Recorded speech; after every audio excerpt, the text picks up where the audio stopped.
Honestly, shit. I'm not. I don't even usually necessarily wake up this early on a work day. All right, we should be good to go. Okay. All right, let me just make sure. Yep, we are. Should be good to go.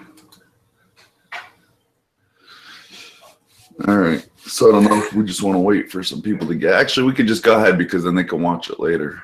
So, So this is live streaming to YouTube right now. yes. Yep. Okay. It's just weird because like I'm doing it through Google Hangouts instead of through YouTube. Right. What's up, Brian? How's it going? It's just weird because like just make sure your volume's down or lower. This way here we don't get any feedback. Okay. So, okay.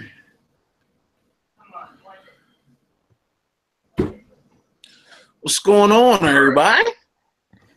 Yeah, so what's going on? What's going on, RJ? How's everything been going? Things have been going good. Sales, at least I'm primarily in charge of online sales, and we're up like probably 48 to 50% compared to last year.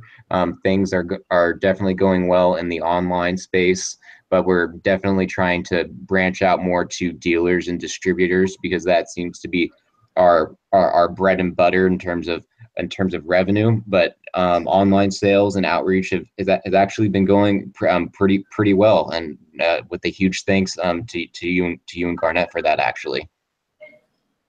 Yeah, that's no problem. And again, I'm gonna post the link in the description here in a second. If you guys haven't seen it, make sure to check out Garnett's review on Vampire pliers, because it's by far the best review out there, the most in-depth and precise review, down to the literally the T of the handle of the tool. Like, it's just a very, very thorough, in-depth review, as always, from Garnett. So I down will to a link T. that in the description so you guys can go back and watch that later on. They're just an all-around great. They're by far my favorite pair of pliers. And when I say this, I don't say this for sales and stuff, but they literally got me out of a bind. I don't know if you've had to use them in any situations yet, Garnett, in real life situations, but they do work. Like, surprisingly, when we're like, man, I don't even think Vampliers will work. And then you put them on, that feeling you get when it takes it out and you don't have to start drilling shit is just, it's one of a kind. Yep. Yeah, I get more use out of the 8-inch pair though. The 8-inch? Yeah, the 8-inch. What's the ones you did your? Oh, did you do the review on the long nose? Oh, okay, yeah. See, I'm referring to the 8-inch. Yeah, that's what I'm talking about, not the needle nose. But, yeah, same thing. They're both great. I haven't had to use the needle nose for extraction, but I do use it for other things just because of its biting capabilities. Yeah. I mean, the smaller screws, it does work very well. I agree. What are the tools you have, Garnett, so far? What different tools do you have of Vampire so far? The screw extractor, the one with the bits and the handle, right? Yeah. And the 8-inch and the needle nose. Oh, okay. That extractor set actually works pretty good. There's been one time where I went to use it and it didn't work. Mainly, I didn't even have to use it, but I just used the Vampliers on it and it pulled it out. I was just going to try it because it was very, very stripped. And if I would have gave it a little drill, like tapped it a little bit or drilled it a little tiny bit, it would have bit. But it was just beyond that. I actually did find a use for the extractor, the one with the bits, but it was in a closet, so I couldn't record it. It doesn't matter, dude. If it works, it works. Mike, the dude in the red is he's from Vampire Tools, and he works and represents them. works with and represents them. Excuse me. That Yes, is sir. RJ. Yep. Yep. I represent Vampire Tool Company and with the Vampliers.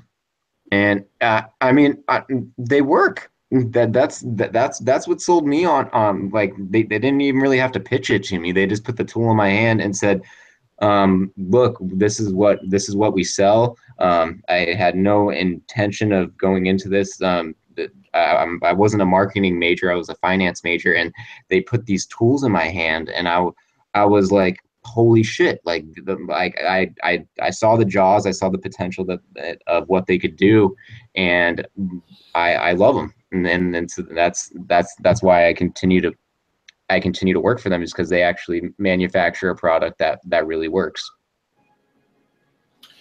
Now, as far as the manufacturing, is any of that being done in the United States yet? None of it is currently being done in the United States, but I have been charged with the task of trying to find an OEM manufacturer in the United States to see if we can start manufacturing some of our stuff stateside, because just that nameplate alone of it being made in the USA, it is a huge selling point for most people. But as of right now, nothing is made in the United States, but I'm working on it. So if you know of any OEM tool manufacturers that I could possibly reach out to, that'd be greatly appreciated. But everything as of right now is manufactured either in Taiwan or Japan. The most of the scissors are made in Taiwan. I do actually. Really? There's Wildy or Wild, whatever way you want to say that. Then there's Imperial Tools, which does, those two companies do pliers. They actually manufacture pliers in America. But there's also AJ Manufacturing, which does work with Matco, and there's NMG Aerospace, which does work with Matco. Okay, and so and like those are the actual companies that are like in the foundry, like pouring the steel and stuff like that. Yeah, they actually make their tools. Yeah, Wildy. Okay. I'd say Wildy and Imperial. Okay. I'm willing to say, RJ, that you guys might be, if not more, 20 to 30% increase in sales if you guys put the U.S. Status on it. Yes, and I told him that like sales would almost double, like 50% to double overnight. But realistically, just having, I'd say 20-30% increase in sales just from that alone. And if we were allowed to put lifetime warranty on there, I was finally able to push them to basically, if you register your product for online right after you buy it, you can go from a 4-year warranty to a 5-year warranty. That's the biggest push that I've been able to make so far, and we've actually gotten a lot of people signing up to register the product to receive the extended warranty. But if we had a lifetime warranty stamped on there along with Made in USA, that would be a dream come true for me, because just those two nuances alone are a huge tipping point for people when it comes to buying, even though it doesn't really change the functionality of the tool or the service that you're going to get from Vampire Tools. What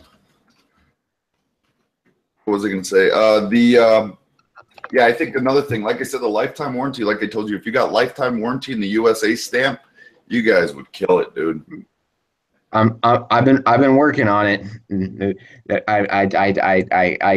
I constantly try to remind them of that, and they certain things my hands are tied by, but I definitely relay all of your feedback to them, and I say, look, this is what the market is demanding. This is what our competitors are supplying them with. We got to, we got to keep up with and a lifetime warranty along with a Made in the USA stamp is what people really want to see, and that's something that I'm really striving to push towards. It's a little bit easier said than done sometimes. Oh, absolutely.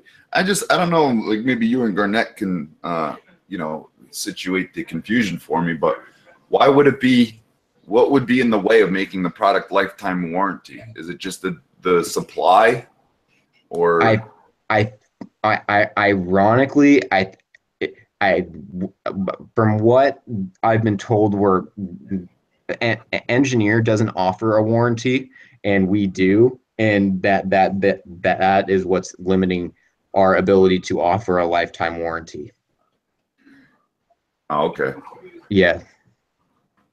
That's yeah. So my hands are a little, because that's a bit above my pay grade when it comes to that. And then our shears, we actually the warranty is actually only 1 year, as opposed to the pliers are 4 to 5 years, depending on whether you choose to register the product or not. But I mean, these scissors, they're really sharp. I actually have like 4 pairs of them. You cut nickels with them. Exactly. So from a consumer standpoint, if you have a 1 year warranty, unless you're cutting carbon fiber and fiberglass and seat belts on a day-to-day basis, that those shears are never going to wear out on you to where they're going to need sharpening. But if you're a professional like yourselves that are using them every day, then you might have to call in that warranty within the year period. But since I've been working here for almost 2 years, I have not needed to replace any of the products that I have from Vamplier Tools. And I definitely, because I'm not exactly a mechanic, I actually use the scissors quite extensively, and they have yet to wear out on me. You got a commenter here that says cut a penny right on here on live. You got a pair of those? Yeah. Let's see what I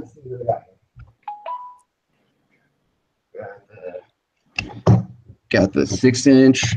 Oh, and they're gonna hate me for this. I got the green super combos, because we have so many in the warehouse right now that they're trying to blow them. We're trying to blow out the stock of them. So I kind of like the OD green, but let me get a penny. I don't think I've cut a penny actually with these. RJ, everyone's wondering what that movement is in the bed behind you. Oh, that's my girlfriend, bro. And they said, they too said, "What's his name?" I got to keep it age appropriate because it's YouTube, and I don't think she has clothes on. But no, it's a girl. I know they might have passed the Supreme Court might have approved gay marriage and everything, and I respect that. But I just don't swing that way. It's just a personal preference. Or more like my body just, decided to like girls. I don't know. But hey, Michelle, you wanna wave your hand up and say hi? No, it's all right. You don't have to do that. she's laughing. I'm gonna grab a pen. She do you have?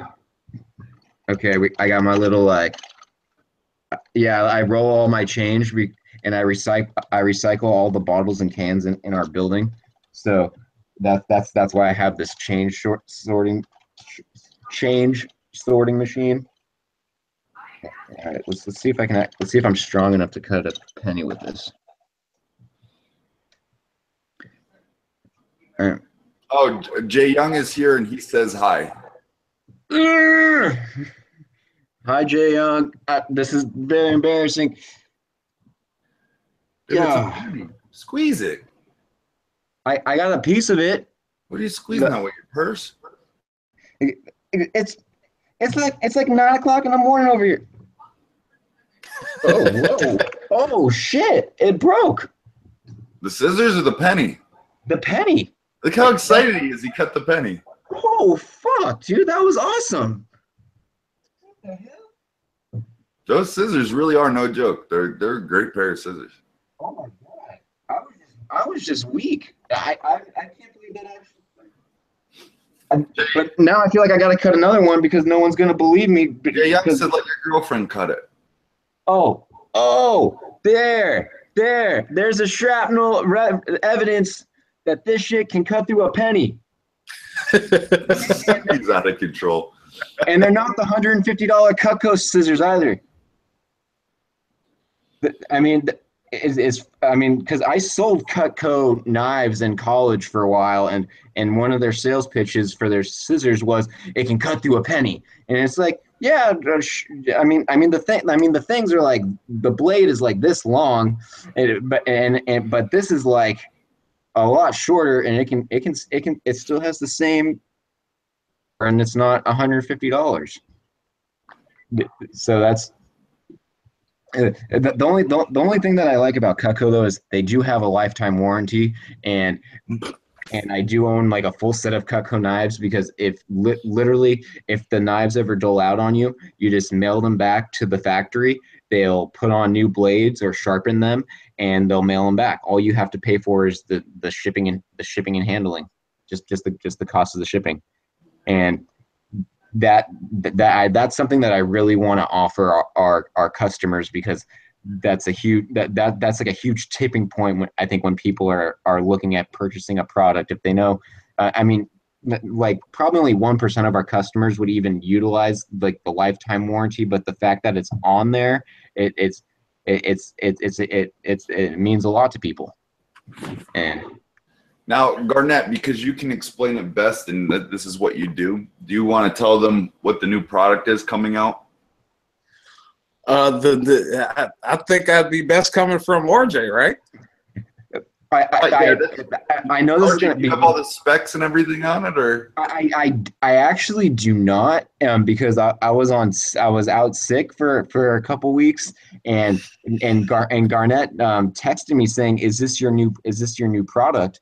And I go into our sales manager's office, and I showed him the picture that Garnett sent me, and I said, "Hey, is this the new product that we're coming out with?" Because I had not seen what the second product was, and then all of a sudden, my sales manager pulls out the exact product that Garnett texted me.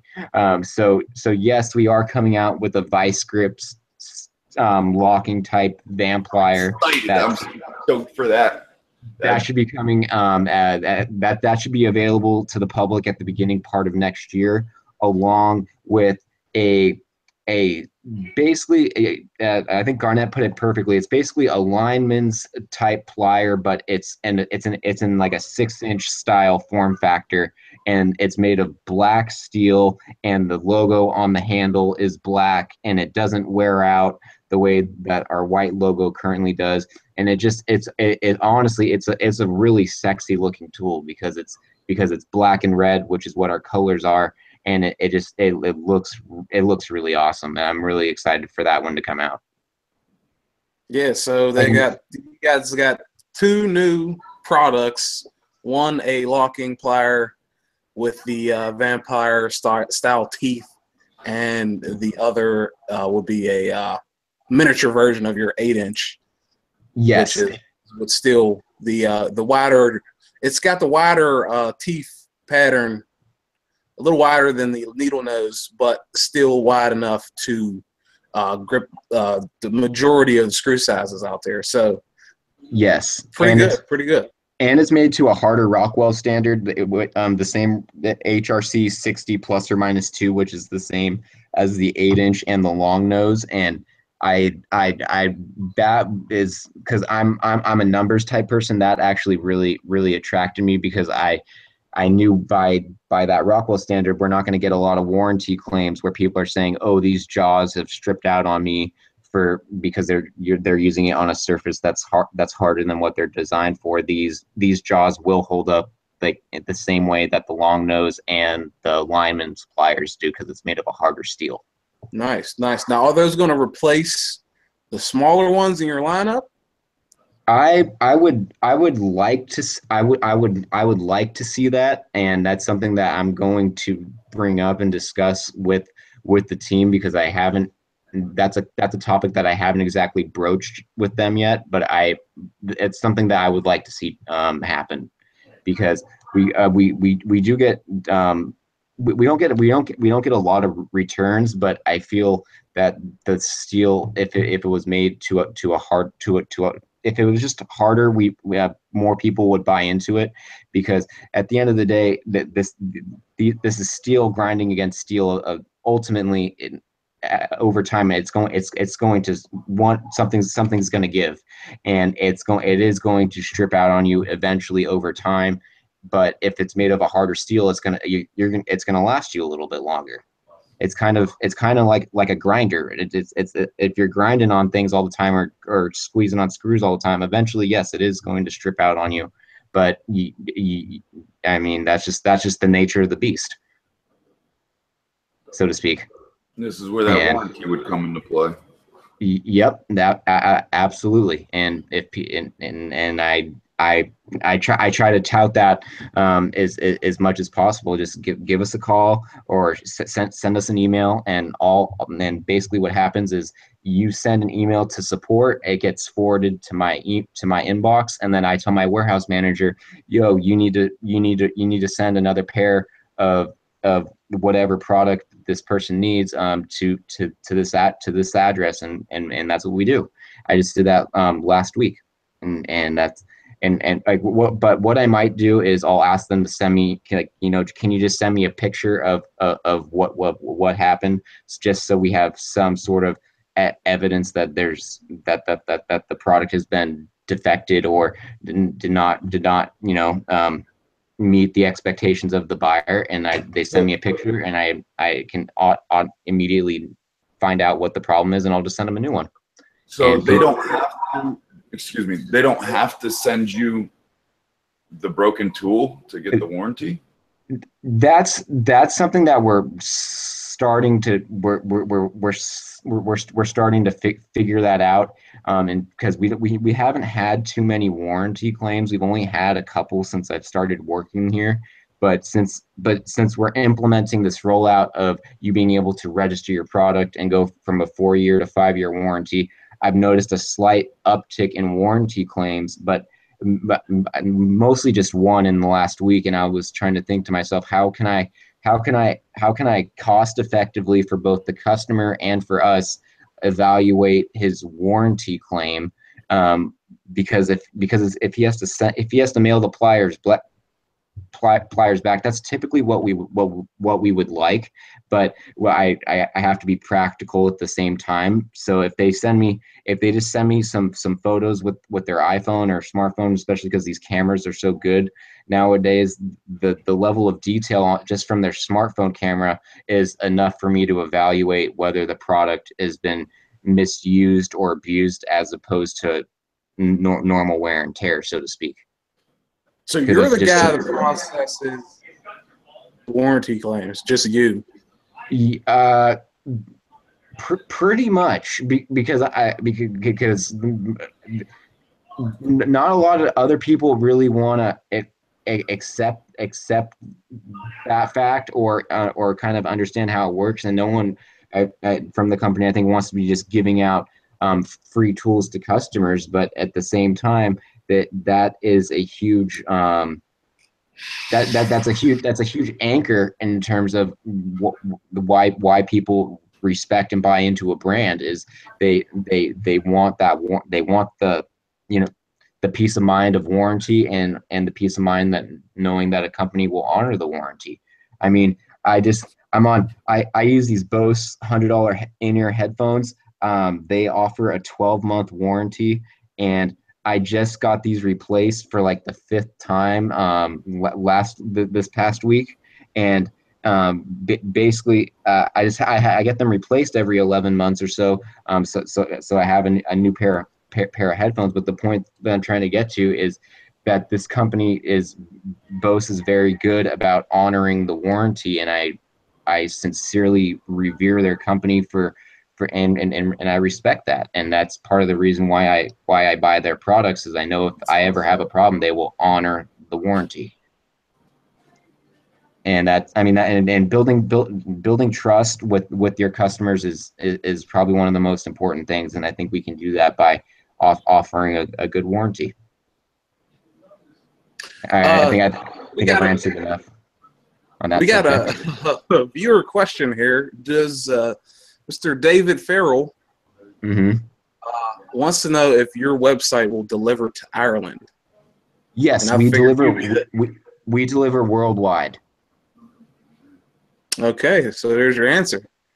And because we only do free shipping in the continental United States, I strongly recommend that you use Bruce or Garnett's coupon code because the shipping might be a little pricey. Don't forget Spike's coupon code.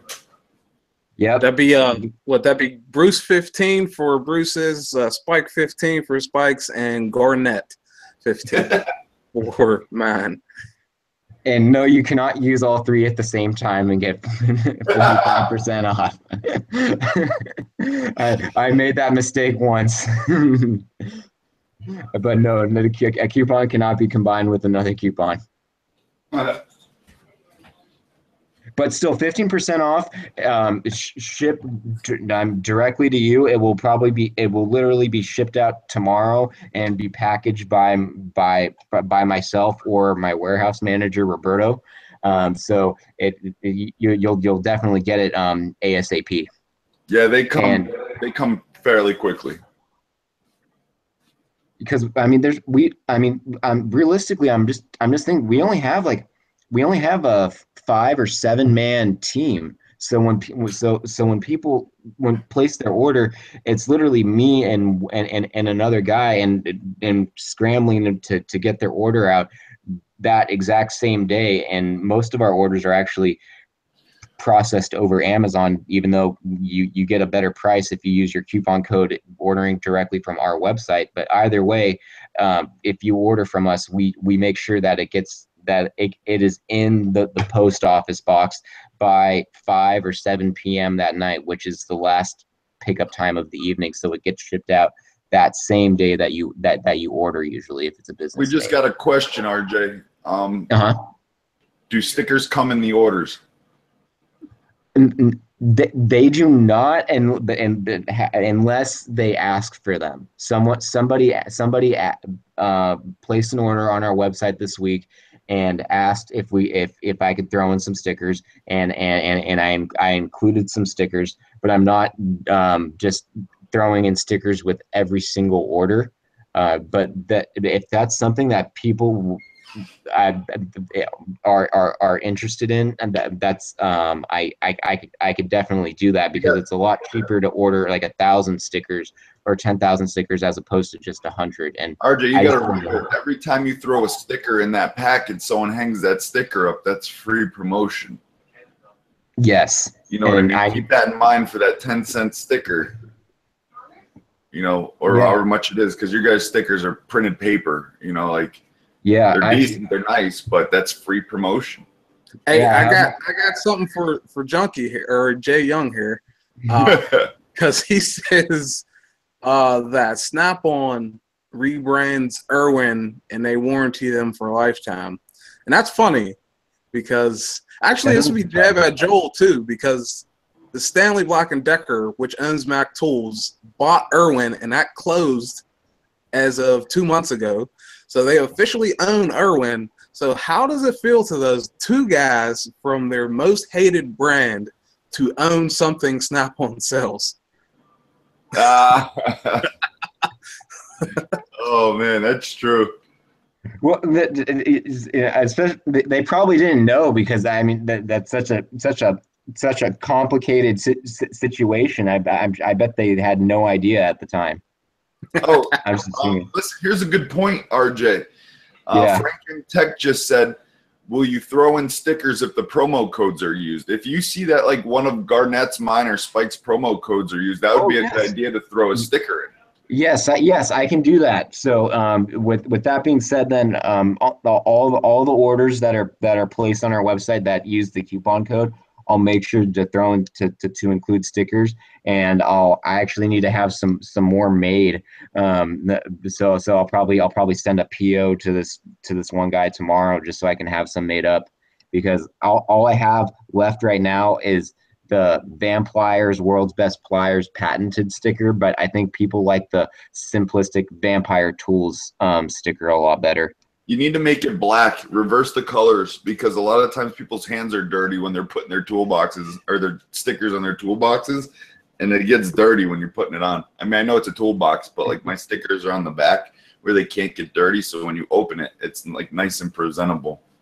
Mm-hmm. Yeah, that's the one thing, because I have one on my laptop right now, and yeah, it's all white, which is just asking for dirt and for it to get dirty. So if it's on a toolbox, I can only imagine it within just a couple of days, it probably looked like shit, and unfortunately. So I might need your help with a redesign there, Bruce. Yeah, that's fine. I told you I'd help you with that.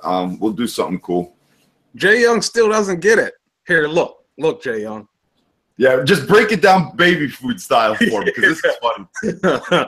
Stanley Black & Decker bought Irwin and all the tools that New World Rubbermaid had. All the tool companies. That's Marple, Speed Bit, or something like a Hansen. All of that. Stanley Black & Decker owns that now.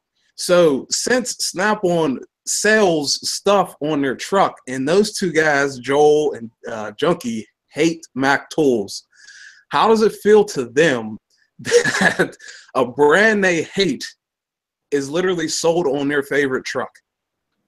Yeah, it's now Snap-on. Yeah, man, that shit happens. I mean, what are you gonna do? Well, no, there's a reason behind it, RJ. He's making a point, and unless you follow the community, you kind of understand. It's not like, it's just, you got to understand. Yeah, there's. I feel like if I actually read the text. Oh, okay. Here we go. Now I can see. If I can read the text, I think I can understand. RJ, tell her to stop moving, because she's got everyone in the background wondering who she is. So either she stops moving or she comes up on the live stream. That's how this is gonna roll. They want proof, dude. They want proof it's a female. No nudity. You get this live stream shut down. I know. No, it's funny. No, that's what she was saying. She's like okay. High five to her for not being like one of those shy girls on normally like, no, I don't want to be, like. Oh my god, it's fucking hilarious. But she's working on getting presentable. Well, move.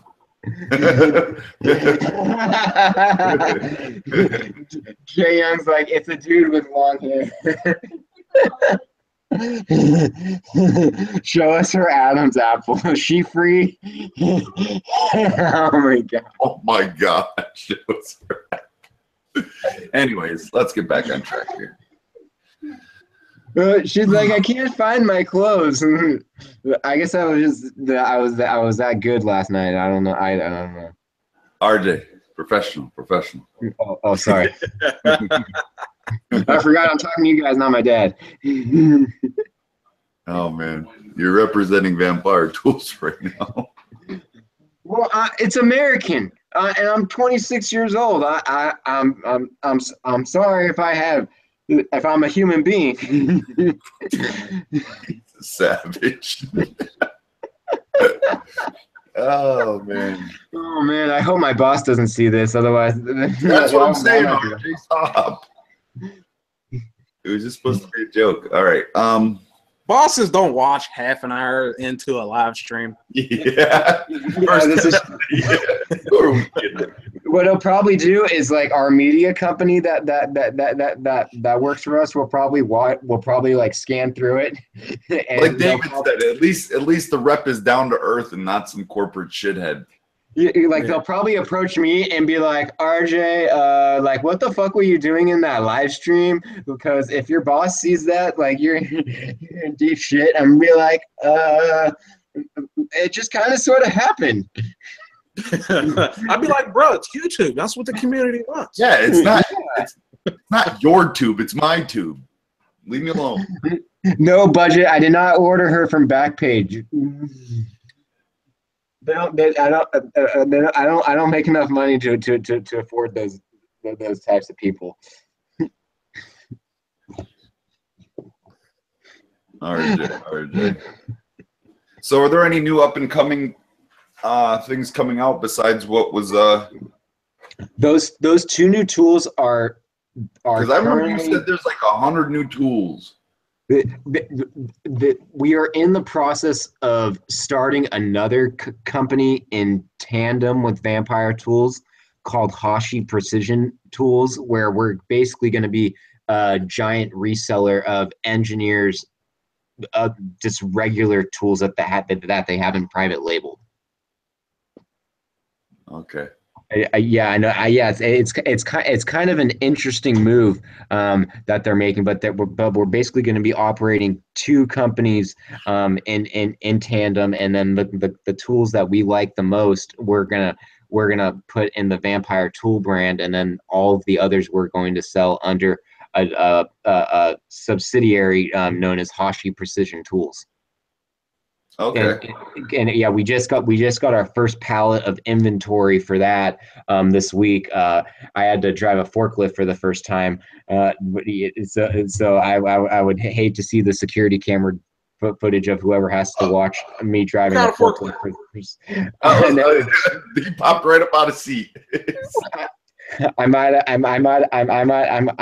dented a few things, but it was an accident. But basically, yeah, we're this by having Hashi Precision Tools operate in tandem, it's going to give us a better insight into their product line, and so we can determine what we want to adopt at a faster pace. Because right now we're only releasing about 2 new products a year, and I'd like to be doing more than that. What kind of fork truck was it? You remember? It was like a Komatsu, like natural gas powered forklift. Garnett's aroused. He's like, yeah, tell me more. and when the delivery guy, when I told the guy, I was like, dude, I don't know how to fucking drive a forklift. Like, he didn't believe me. He's like, nah, you're joking. Like it's easy, you know. It's just like driving a car. It's like, it's easy if you've done it before. But all of a sudden, I ended up driving this forklift, taking these pallets off out of a truck. It was really cool. But at the same time, I'm holding thousands of dollars worth of product, like. And literally, like, just like at the touch of a button, I could drop it, but I didn't. But I dented a few of the boxes. that was interesting. These comments, man. I don't know who delivered Jay this. Young knows. Jay Young knows. What's that? Heister's where it's at. What's a Heister? It's the brand of dealership I work for. Oh shit! Oh, you work for a dealership. I thought you were like kind of like an independent, you know, kind of like Keith does, but you do with forklifts. No, I work for a Heister dealership. Oh, okay. Oh, so I don't know if you got my message. I just want to say I did enjoy your video. Your video about the Milwaukee wrenches. Those are actually pretty nice wrenches. I did leave a comment and I did watch it because I told you I wanted to see it. So they look like they're made by Infor anyways. By who? Infor, the same people that make the channel lock ones and the Carlisle ones. Oh, okay. Just with an I-beam.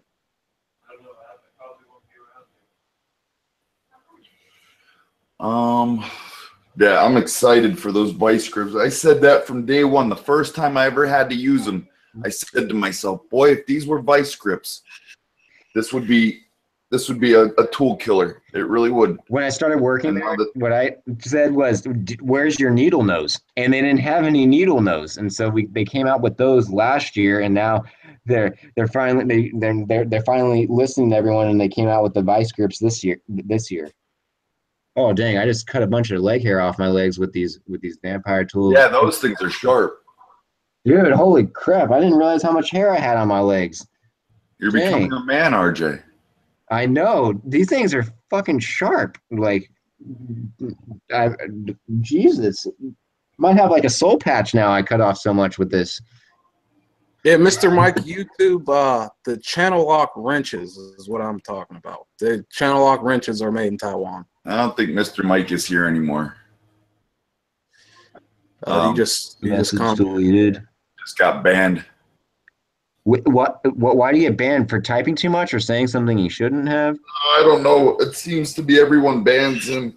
I have no control over the bans. I don't control them. I let the subscribers control them. I mean, it sucks, but at the same time, like, I don't know. You're empowering the users, which in this day and age, I was reading an article in Extreme How To, and Channel Lock basically, instead of putting like all of their money into print media and stuff like that, they're putting a bunch of people like me just online to interact with their customers, because brand interaction with their customers is something that customers want. And ironically, I am able to collect more data about what our customers want at a substantially cheaper price. We don't have to like farm it out to some survey company or all that BS. I mean, yeah, it's a Sunday, but I can literally just read all of your guys' feedback, and I can deliver it straight back to the team. And that's very, very cost effective, and it's very efficient in terms of us being able to deliver products that the public wants. It's yeah, that's why I really like YouTube and this entire platform is it's very effective at getting information efficiently, and being able to make radical changes in terms of what we deliver to you guys, because we want to ultimately give you guys something that you want. Otherwise, you're not going to buy it, and then I'm out of a job.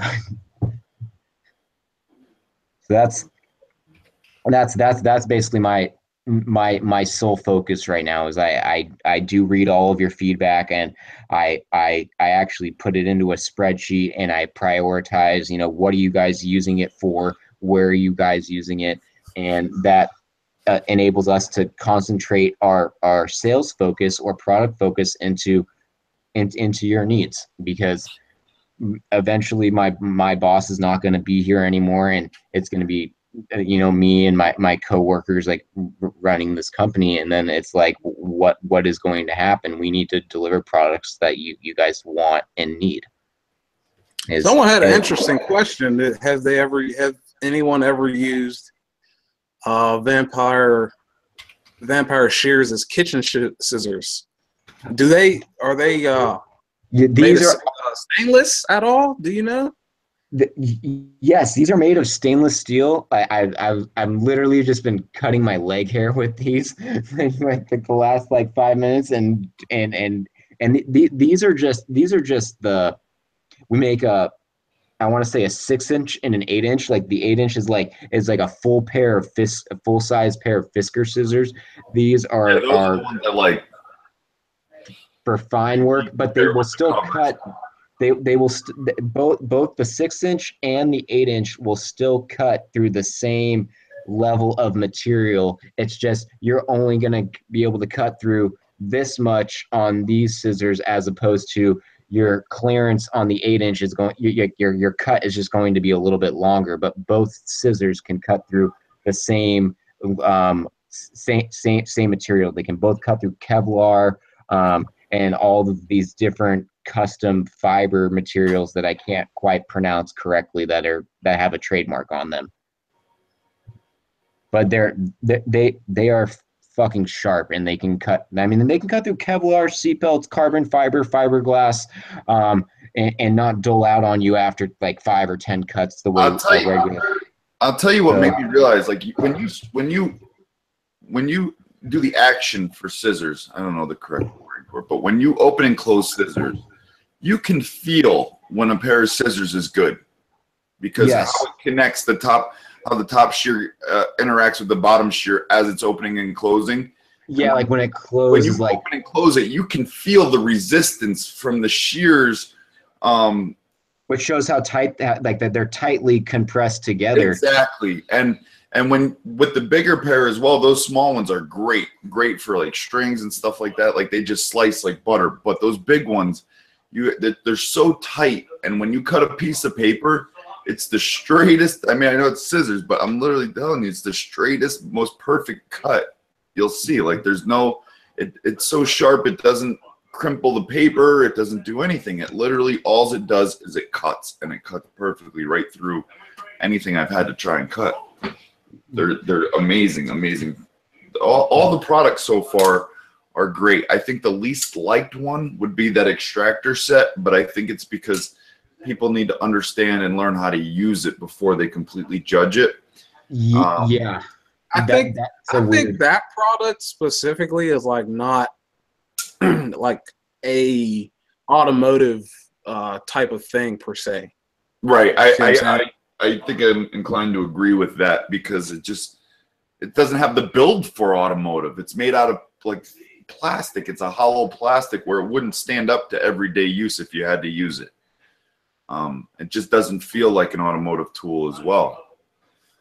But I mean, I think that's more for like industrial, taking apart panels, carpentry, yes, stuff like that. I can see where you're coming from with that for sure. Like the super combos, those are them. More fun. Those are them. Those things are beasts.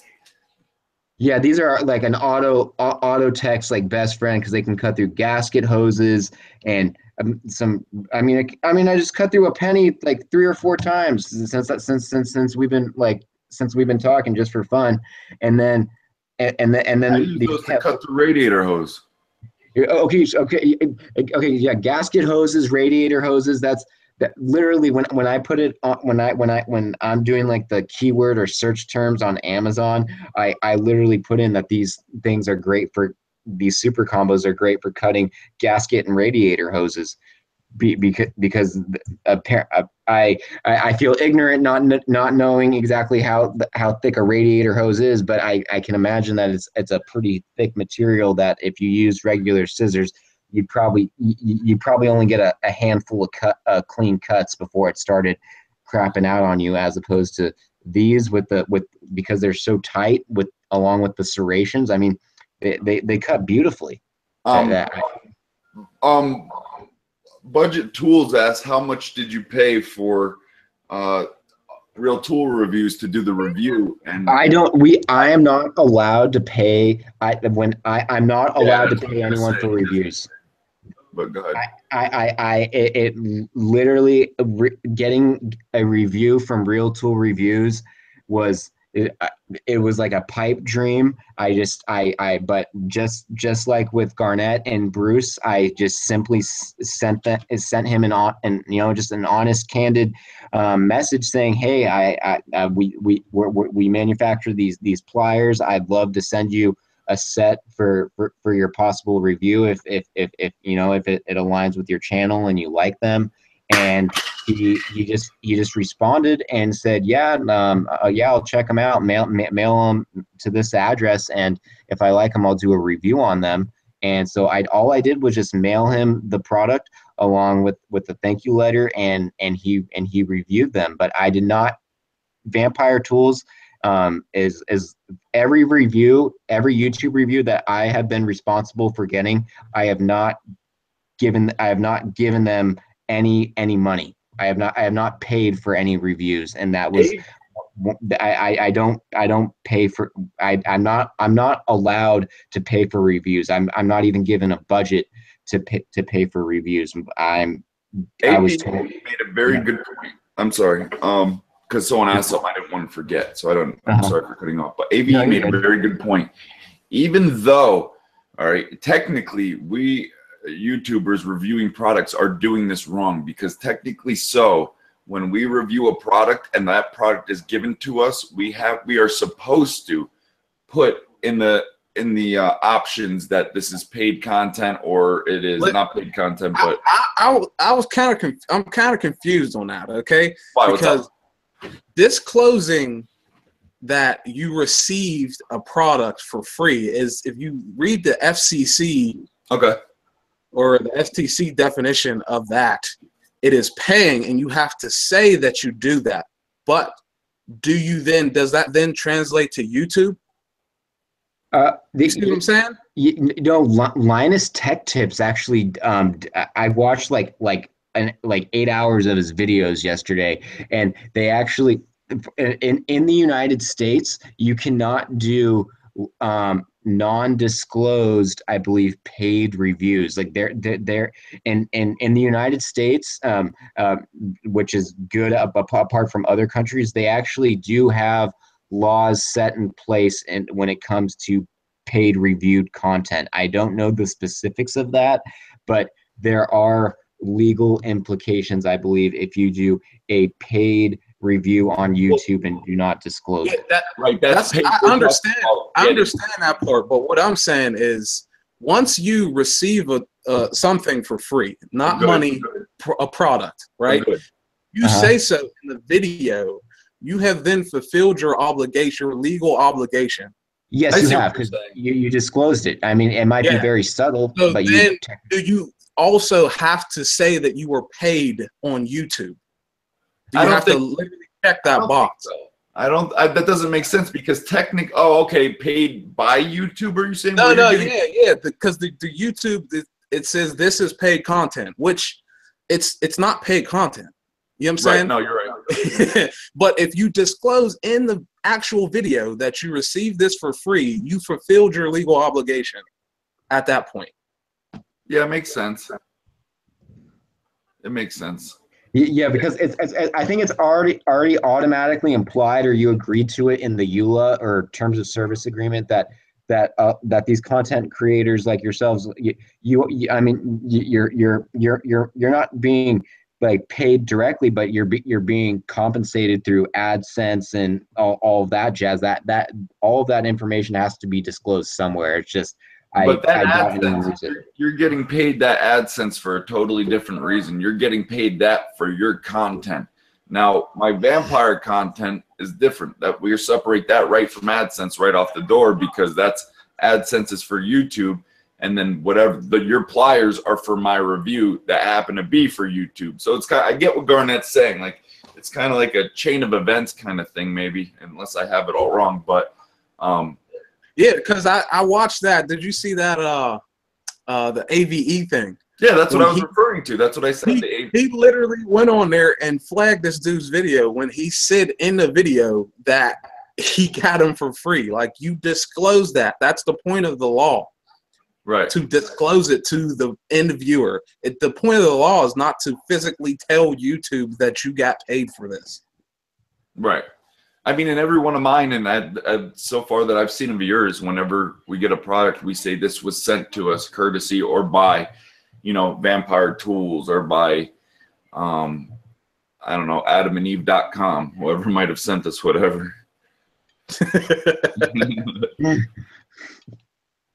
But I got these ones too. These are our fiber optic. Are those Vampliers?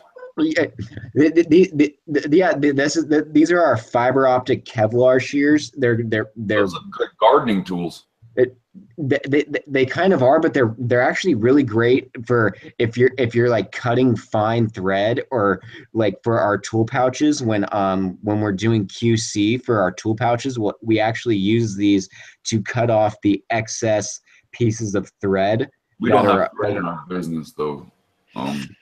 We're trying to diversify. You know? I know, I hear you. No, that's good. Because when you're a one-stop shop, what you're doing, I think you guys are on the right track. You want to be a one-stop shop. If you're making tools, you want your tools to apply to every profession. You know what I mean? This way, you're not getting the automotive world. You're getting the carpentry world, the plumbing world, you know what I mean? That's your main goal. Doing her yarn and stitching projects. Honestly, these two shears are probably more applicable to women in that space than necessarily to professionals in that space, unless they're really doing some super fine work. But just because I've seen the orders that we get for these particular products. Literally this week, a yarn company ordered a set of the shears. So that just goes to show you the diversity in terms of which products align with different people. So my question to you, RJ, is are you coming out with more apparel? Is that in the pipeline, or if I want it to be, and if I pushed it, because basically, I mean, the only two pieces of apparel that we have here. Let me grab the hat.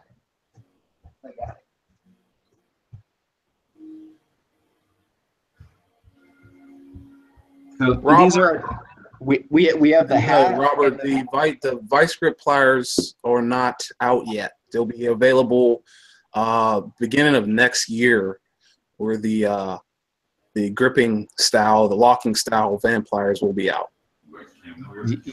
Yes, that sounds about right. But it also sounds like we might need. I'm gonna have to coordinate with Bruce, or I'd prefer to coordinate with Bruce if I'm gonna come out with some new apparel, because I want to come out with apparel that people want and people want to buy, because we got these polos that I'm wearing specifically for SEMA last year, and they're more of like. Yeah, I mean, it looks like a Vampire Tools and employee t-shirt, like shirt, not necessarily something that a customer would want to wear. So I'm thinking of maybe just like a basic like black cotton tee with, you know, like Vampire Tools across, or a red t-shirt with Vampire Tools, just something practical that you could like wear when you're just like working on your car, like on the weekend or what have you, but something practical and sexy. So basically, what about that shirt I used in my my thumbnail? Honestly, I almost thought that you stole that. I swear I've seen that thumbnail before. Did you get that out of like 1212s, like something or something? Yeah, I just searched for your company name, and that was a picture that came up in the images. And that's honestly, that's really funny, because I've seen that picture like once in a slide deck that the marketing company presented to us, and honestly, that I could see us doing maybe a shirt in white like that, and then possibly maybe a shirt in red. That part I don't know. I was just worried if we do a white t-shirt, people would be worried, because if they do car projects, it would show the dirt too easily. Yeah. That's a good point. RJ on Fags wear a polo. I wear one every day. Well, there's wearing a polo, but then but that if you work for a company, but then I feel like wearing a polo when you don't work for a company, maybe this is just my own personal like fucked up mindset, but I feel like you don't exactly wear a polo for a company as a customer, because you when you wear the polo, you have this feeling that like of empowerment, that you work for the company and you need to represent them, as opposed to a t-shirt is like yeah, this company is freaking awesome and I enjoy it. But that's just maybe that's just my perception, because I wear an Oakley polo like all the time, and I don't work for Oakley, so that maybe that contradicts my statement. But I don't want to just order a bunch of apparel and have it sit in the warehouse because I ordered a bunch of apparel that you guys didn't want. That's my biggest concern. Yeah. Do you? I know you guys have an Instagram, because I've been on it. I too have an Instagram. So if you like, you can tell these gentlemen where your Instagram handle. Yeah. Oh, my Instagram handle? Yeah, the Vampire Tools Instagram handle. Let me. I have access to it. It's super stale, but and needs to start being updated more regularly. Let's see. I want to. I want to see. I want to say it's vampire tools underscore Inc. Instagram. I'm pretty sure if you go to our website and scroll to the bottom of the page, there's an Instagram. There's literally all of our social media account links. Yes. If you go to vampiretools.com, scroll to the bottom of the page and click on Instagram. Our Instagram handle is vampiretools.inc. That is our official handle.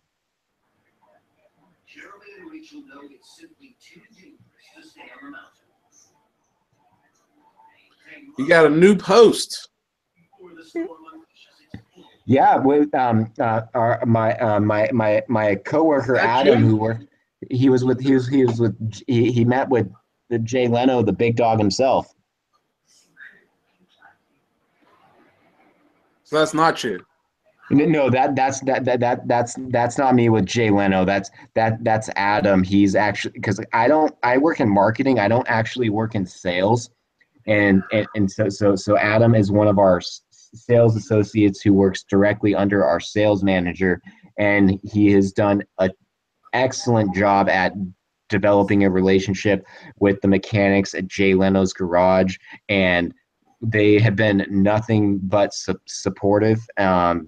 It's actually really kind of awe-inspiring to have someone of that level even give us the time of day. But my sales associate Adam has done a really good job at forging a good relationship with with the mechanics at Big Dog Garage and with Jay Leno himself.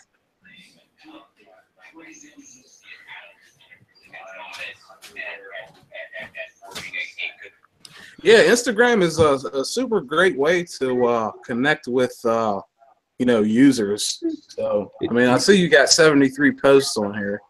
Yeah, which is not enough, but ironic. I've seen the data. Instagram is extremely effective. I personally don't like using Instagram a lot, just because I'm horrible at taking pictures, and that's just a personal thing. But at the end of the day, from a return on investment perspective, you need to be posting on Instagram weekly, if not daily, because that gives you some of the most significant user interactions that are available. So Mike's Toolshed just asked a question, and Bruce answered, but I feel I should touch on it just a hair here. Mike's Toolshed asks, so let's see where he's at. What was it? So vampires rebranded engineer pliers or the other way around?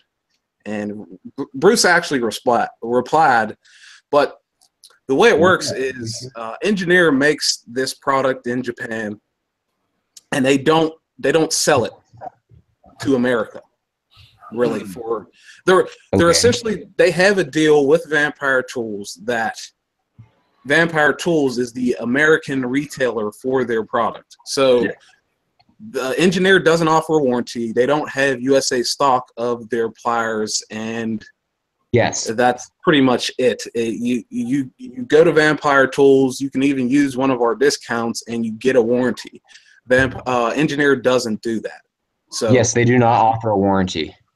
Basically, Vampires is like North America. They have rights to North America, and I think Engineer is what pretty much the rest of the world. But they don't offer a warranty.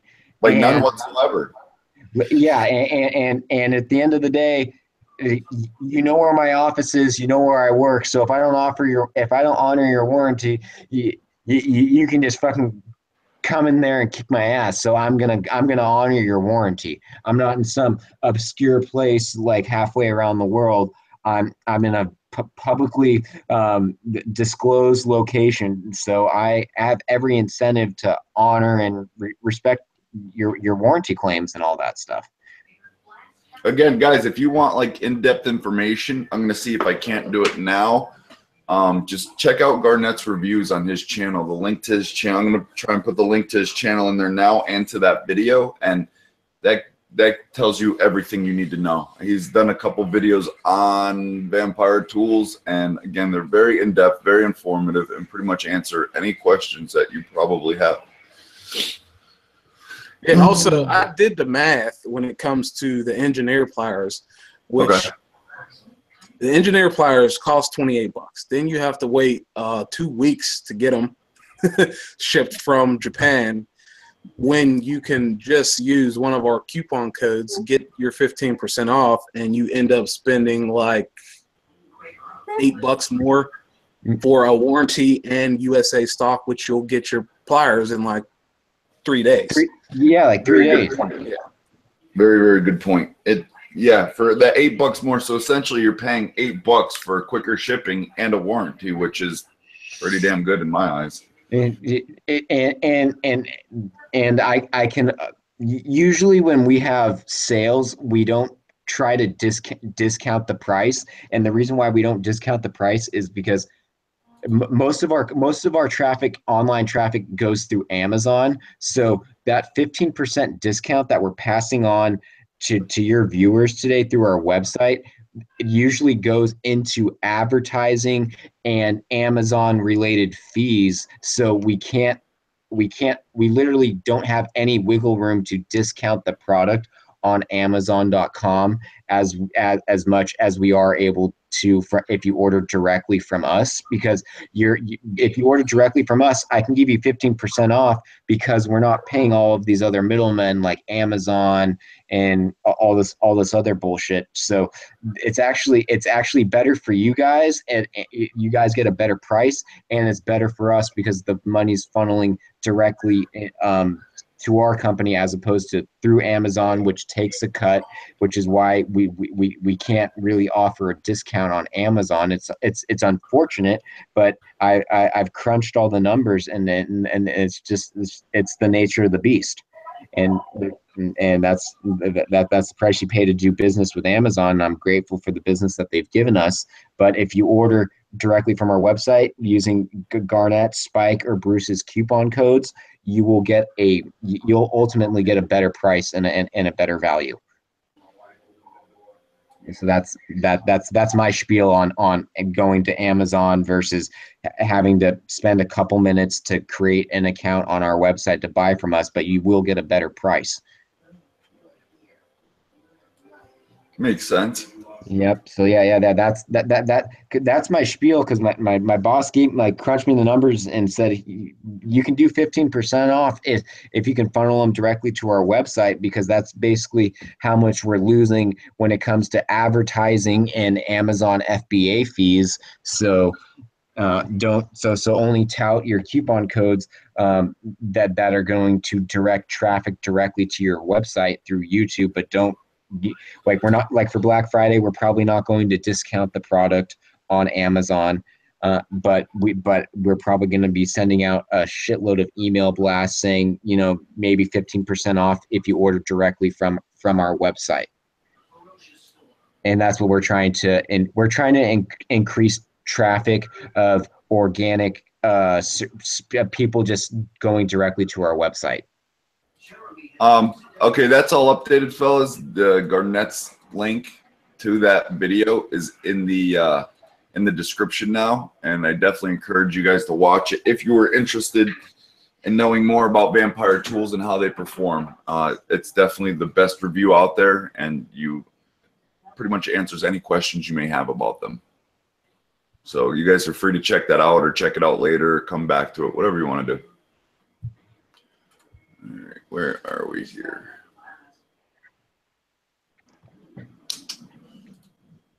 Yeah, no, some brighter lights.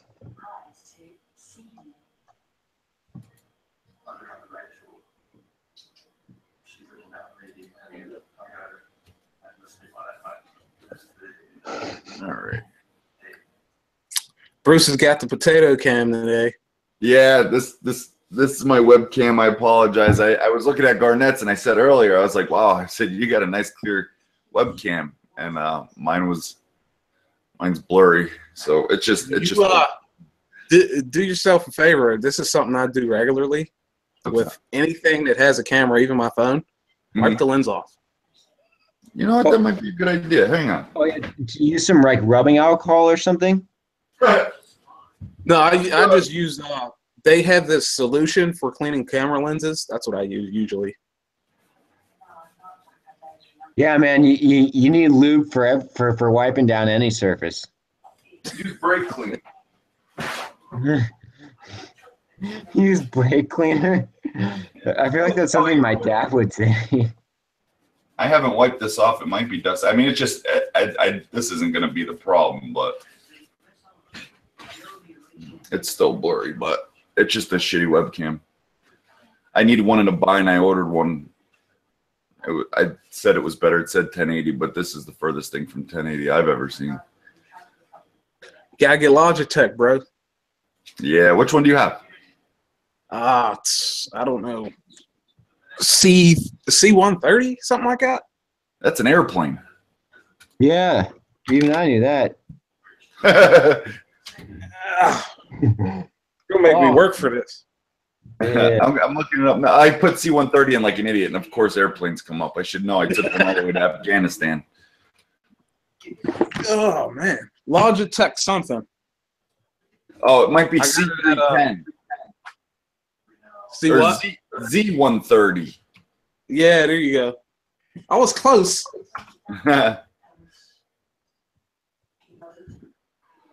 Yeah. Oh wait, no, those are speakers. The Z130 is I speakers. put my email in here, and this guy's asking for my email. Oh, budget till she's not a hooker, man. I met her on Tinder like a year ago.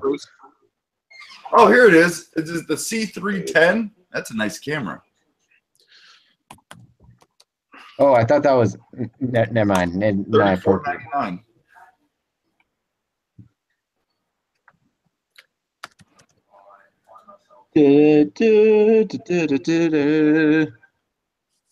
There's the C920, and then there's the one below it.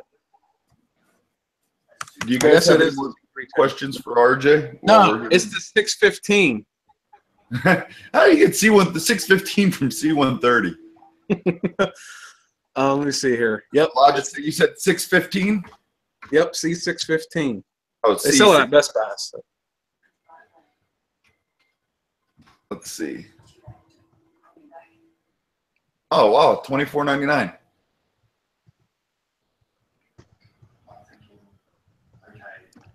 That's a nice little camera. Does it have a built-in mic? Yep. I'm recording here. I'll show you what I'm recording on. I'm sitting at the laptop, and this webcam is plugged over there. So, wait, what? I'm sitting at the laptop, and the webcam is plugged into the desktop. Oh, okay, I see. It's way over there. Yeah, so because the laptop can't handle what we're doing here. What kind of laptop do you have? Lenovo i5. It can't handle a live stream? It can't. You don't remember that live stream I did, and it was blurry as hell? He needs the i7 quad core. That's what I have in a desktop.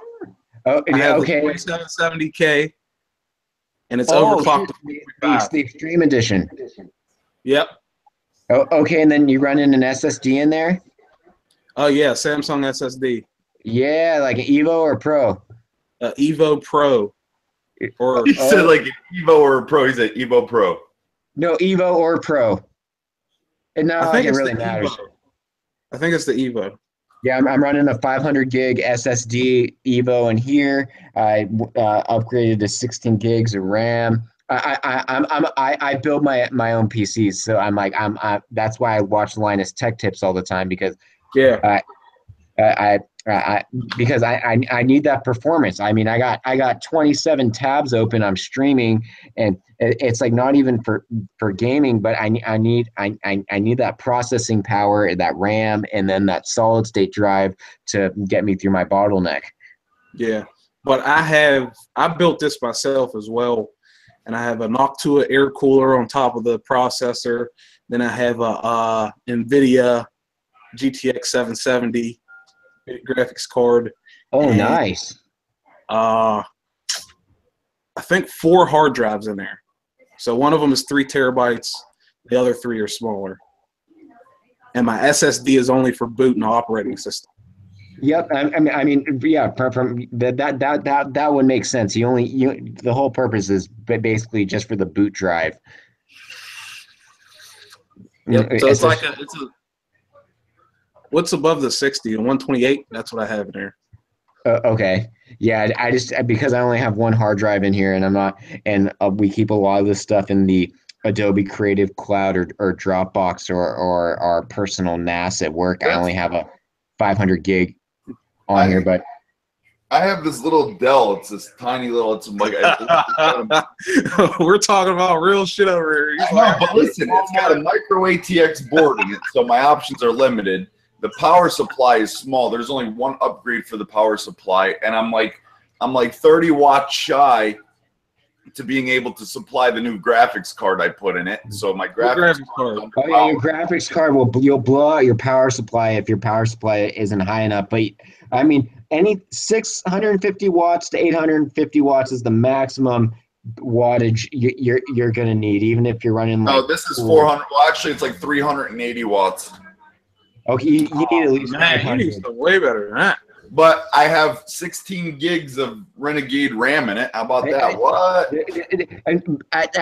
I see where you're coming from, but you got to look at power drain from your graphics cards and in comparison to how much power you're being able to supply. And your Wait, which graphics card did you say again, Bruce? It's I don't know. The box is somewhere NVIDIA still. It was like a $50 graphics card because I was using the standard one just because I was trying to run After Effects, but I found out you can't be cheap and run After Effects. It's physically impossible. Did you get it used or? No, I bought it new from Best Buy. It was like $49.99 on sale. It's an NVIDIA GeForce something. Oh, dude, Linus did a whole video on those. You're better off dropping like 150. Oh yeah, no, I agree. But until I'm ready and can afford to build a PC, because I've built a few of them in the past. When I was in Afghanistan, I did it for the pastime. What I'm saying is, he said he in speed tests and such.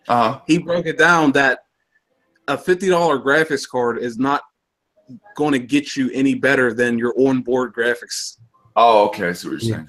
Yeah, $500,000. I can build you a gaming rig for streaming. How much? 500 to 1,000. Yeah, that's ideal. I can do it too, dude. I'm savvy to this. You know, I'm familiar with the overclocking, and it's just you gotta know what parts. It's all about just knowing what your configuration is going to be. I've always stuck. Well, I've used 2 micro ATX boards in my build, and then the last one was an ATX. And I like the what is it? The LG 775 socket, or for Intel's LGA, yeah. And because I don't like AMD, I don't know. I don't like AMD either. I don't think a lot of people like AMD. Their stock price reflects that. That's why I own Intel and I don't own AMD. But that's just a personal and anecdote, but I don't like AMD. I never showed you, Bruce. Huh.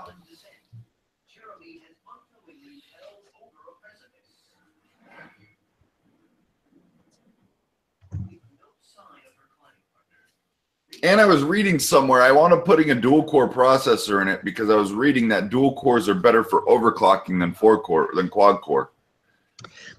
I've never overclocked a computer personally.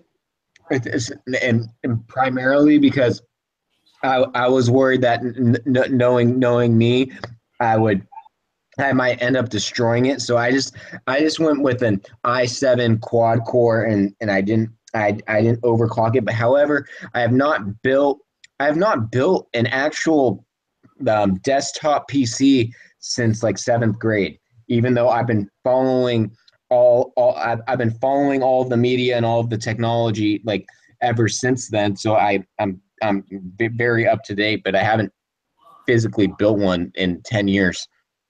Yeah, you can only overclock K edition. So if you didn't get a K edition, No, yeah, I didn't splurge for the K edition. yeah. Now, if Linus wanted to send me one, that would be freaking awesome, because I have two amazing computer cases just sitting in the other room that they just need powers. They need everything. They need power supply, motherboard, RAM, SSD, graphics cards. It's just the graphics cards create so much fucking power drain. Yeah. And then trying to keep them cool, and I want to buy the generic one and save some money, but realistically, I'd love to just buy, you know. Well, what was that, Garnett? It's a Rode Video Micro. Oh, you got with the cat fur. Yep. Let me see that again. $60. Where'd you get that for $60? Take the thing off of it. Straight off Best Buy. Oh shit! Is that a microphone? Yeah. How does it work? Is it good? Yeah. Wow, that thing is small, huh? Hell yeah. Did it come with the cat fur? Yep. Cut the penny even some more. I'm impressed. I never actually cut a penny with it. Listen, Bruce. This is highly faked. Okay. So Rode put a disclaimer on their actual website that you need to order from official sources. So don't go to Amazon thinking you can get this, because you'll have problems because it's fake. Oh yeah, Oh, third-party unauthorized resellers. That beats this thing. Yeah, so I went straight to Best Buy, got this thing, and haven't had a problem. That's awesome. And it was how much? $60. Now, have you tried it from the back side of the camera? Like, does it? That's where it's mounted. When you buy a mic, you want to check it from the left, right, the front, and the rear. And a lot of times, like with this one, the sound quality is great for a $25 mic, but when you're behind the camera, you can hear a significant difference. Yeah, because these are cardioid pattern. That's what it is. That's what it is. Yeah. Stepping the game up. Oh yeah. Hell yeah. You're doing something right, because you're getting the quality off that old camera. Yeah. See, it's a SL1, and what they call this is the 100D. It's a nice camera. Does it have the flip out screen? Fuck no. You're gonna have. You didn't buy it. Yeah, that's real nice. You didn't buy an external monitor for it, did you? You can get those pretty cheap and then mount it to the camera. Yeah, but then how am I mount the mic? I'm gonna need some solution. No, you get a dual hot shoe, and what it does is it goes into this part here where the mic is, and then it branches off into two. One will hold your monitor and one will hold your mic. They're like $10 on eBay for the dual hot shoe, and it holds both of them. Oh shit. Just look up hot shoe, camera hot shoe. Yeah, I seen those. I didn't know if the video and for how much. Yeah, I think they're like 10 or $20. I'm behind the camera anyways. Right. I don't. You know what I'm saying? Yeah. No, I hear you. But and gimbals are nice too. You know how you were doing your pan shots? They're expensive, but if you get a good gimbal, oh man, you can make gimbals make the world of difference in your videos. I know, but I don't want to spend the $150 that it is on even a cheap one. The cheap ones for a DSLR like we have are expensive. For the cell phone, they're $150 for a 3-axis. Yeah, so I wish I could have one of those. Garnett, what flavor are you vaping on over there? This is Childhood semen. No, it's blueberry waffle. Blueberry waffle. Oh, last time I Googled that, I didn't like what I saw. Not blue Yeah, blue waffle. waffle. Berry waffle. You walked right in the middle. You're vaping blue waffle? Oh boy. Mr. Mike, no. I got this. I got the GX. microphone. I got the Smog GX 350. It holds 4 batteries, and then I got the Cloud Beast tank. Look at you go. Dude, oh my God, you fucking rip this thing while you're jerking off, and oh my God, dude, like game over. Game over. I mean, people say you ever smoke after sex. Imagine smoking while during sex. I mean, that is the aphrodisiac master. Wow. Now I also got this, Jesus. but I don't use it often because it takes the 3 batteries. This one only takes 2, and my charger only charges 2 at a time. So. Yep. And what's nice is I did have one that you just power it. You charge it through micro USB, so that way, in the event that it had no battery, I could still use it while it was charging. Okay, so you have like the GX 350 too. No, this is the Rouleau. I don't know what it is. RX 2/3. Okay. Yeah.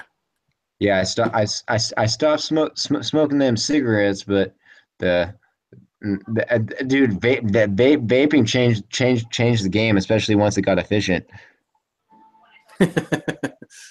Yeah, Mr. Mike. The microphone was $60. The camera was like $529. And understand, right now this camera is probably a little cheaper for you YouTubers out there, and it's producing the quality you see on my channel. So I think it's around 400 something now. I'm gonna check it out now. What's the model? EOS Rebel SL1. Rebel SL1.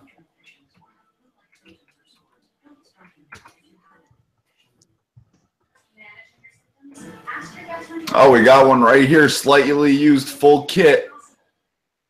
It's got a whole bunch of stuff. $92. Oh, look at that. There you go. Well, no, that's what the bid is at, and it's got 2 days left. So here's one. 18 bids. Here's one for $169. Yeah, so they're relatively inexpensive for you guys. That's just the body, though. That's not the lens. Yeah.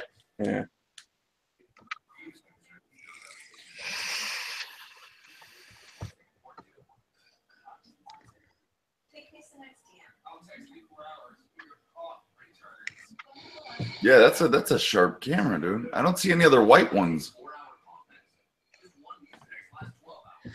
Yeah, I don't actually like it because it gets dirty easily. Oh yeah, I'd imagine. Yeah, I would imagine.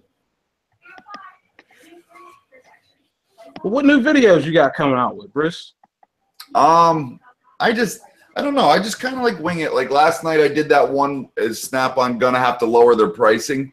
All based on because of with Milwaukee, they're coming in. They're changing the game, man. Milwaukee's coming in like a bat out of hell, dude. Their tools are phenomenal, dude. I wasn't sure how I felt about the vacuum cleaner. I know it's not a legitimate tool, but I started using it more and more every day. And for what it is, it's great.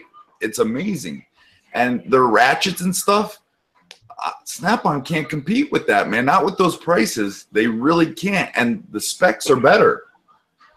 And I understand people, like when we're comparing the 14.4 to the 18 volt, there's a 4.4 volt difference, or a 4.6 volt difference. Sorry. Right? Yeah, something like that. But, you know what I mean? Like that's a huge significant difference. Like, you know, 14.4 volts isn't, or 4.4 volts isn't gonna, or 6 volts isn't gonna make that big of a difference. I couldn't imagine anyways. But the tools, like the way they feel in the hand, like if you ever go to Home Depot, pick up their ratchet, their cordless ratchet, and just feel it. Like it's, the construction of it's very, very durable. I'm not sure the plastic they use to construct it or whatever. I don't know all of those specs, but you can tell there's longevity in that tool. And I really do think Snap-on's going to have to make some changes here in the near future with all these different tool companies coming up and providing good tools. Like, look at the tools you show with your Japanese tools and stuff like that. Like, these tools are on par with Snap-on, if not better, and the pricing is cheaper.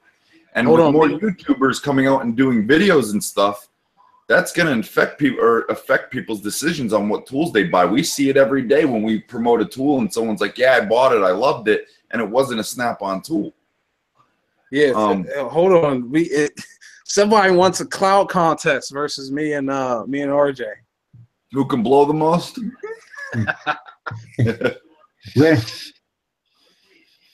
Okay, wait, hold on. Oh, you guys are already sucking and blowing, huh? Well, Garnett just disappeared.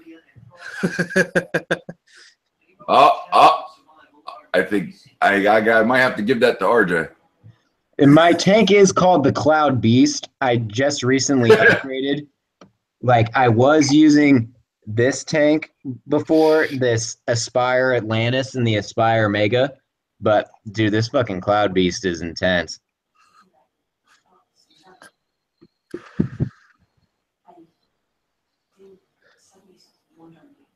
That's awesome.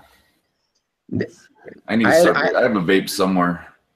I used to be big into it because the guy opened up a vape shop, and I did all the vinyl graphics around his shop for him, his wall graphics, and he used to just let me and Rachel pick out all the vape shit we wanted. Like, it was literally free pickings. We didn't pay for any of our juice. I don't know why you guys don't make your own juice, dude. I sat there and watched him make his juice, and it was so good. It was so good. Just to interject there, I found a website, Northland Vapor Company, and I'm getting 120 milliliters of juice with a coupon code for like $10. Another thing is propylene glycol. Propylene glycol is one of the main ingredients. Radiator fluid. Huh? It's not radiator fluid. It's actually what they put in to make it safer for the animals. Okay. Right. Well, if you watch my video on that, the propylene glycol, no, it's an ingredient in antifreeze. Propylene glycol is in a lot of the things we consume. Yeah. Yeah.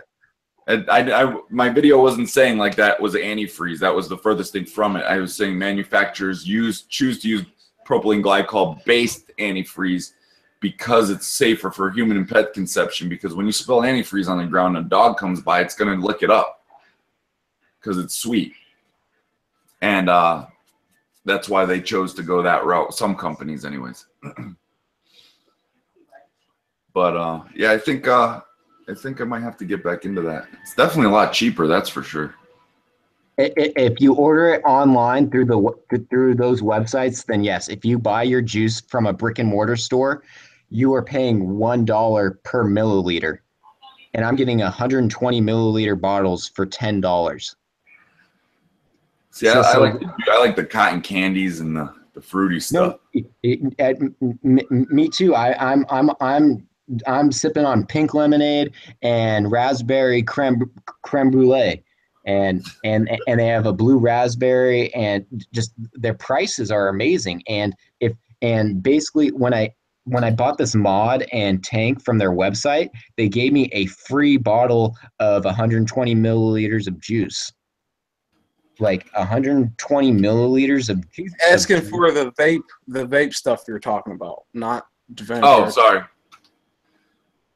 We used to have bottles upon bottles of vape shit because we used to bring home bags of it, man. He would just be like, take what you want. And we'd just fill up bags of it. And actually, we might still have some. We still got vape juice. Thinking about switching back to vape. Someone finding out that you were there before it's too late, guys.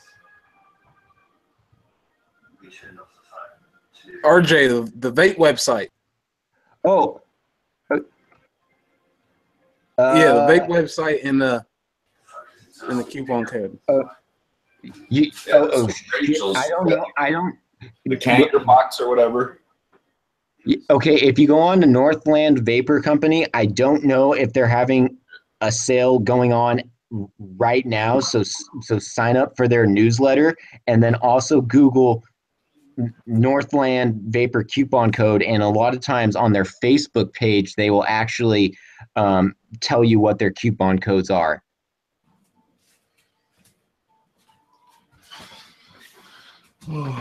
Robert, we did discuss the vice grips or the locking pliers previously, but they are a locking pair of Vampliers that operate essentially like vice grips, but they will be available at the beginning of next year. It's 2018. We don't actually have them yet.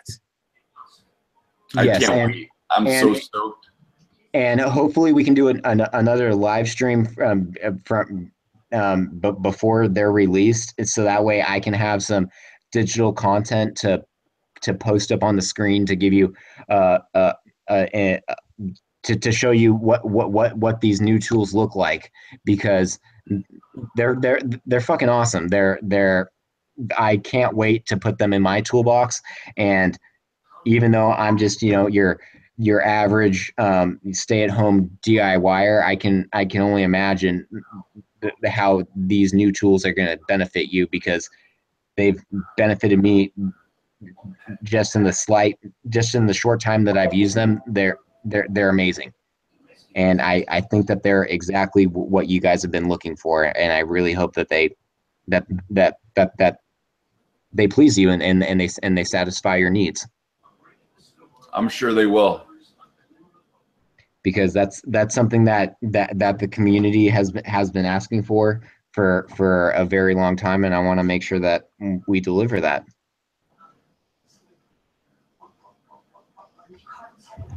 All right, Michelle's dressed. She's not wearing any makeup, but she's dressed. Robert. Yep. Oh. Hi. What's up? How you doing? Oh, you have officially confirmed that Robert is not a homosexual. Okay. And so sorry I was like moving so much, but I'm just not a morning person, so I was just sleeping. Yeah, just because it's like 8. It was like 8. It's like it was like 8 or 9 a.m. our time, and you guys are 3 hours ahead. At least we've gained an extra hour this like tonight, which really helped, so I didn't have any problems getting up. But I told her, I'm like, I need to get up and do this live stream, and she's like, I just want to stay in bed. But yeah, she's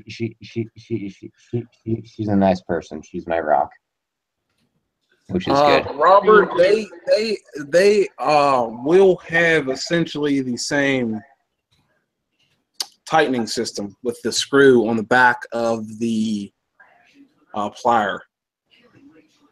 Yes. That picture that you sent me is literally identical to what we are going to be releasing. It's just going to have a red ring around it instead of a green one. Yeah. And I was blown away. I loved it when I just went into my sales manager's office, and I showed him the picture and was like, is this the second product that you guys are gonna release at SEMA? Because I knew about the first black and red screw extraction pliers, but I did not know about the vice grip at that moment in time when you sent me that picture. And I showed them that picture, and then all of a sudden they pulled them out, and I'm like, oh my God, like Garnett knows what we're coming out with before I even do. Like that. I thought that was really funny. Garnett is one savvy dude when it comes to tools and foreign tools and stuff like that. No one can take that from him, even though you gotta stay in tune with the streets. You know what I'm saying? Even though someone's tried, they couldn't take his shine.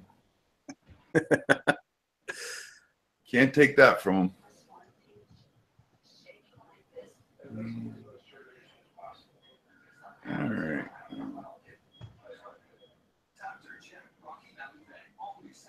Oh, speaking of which, I might as well plug this. Hang on.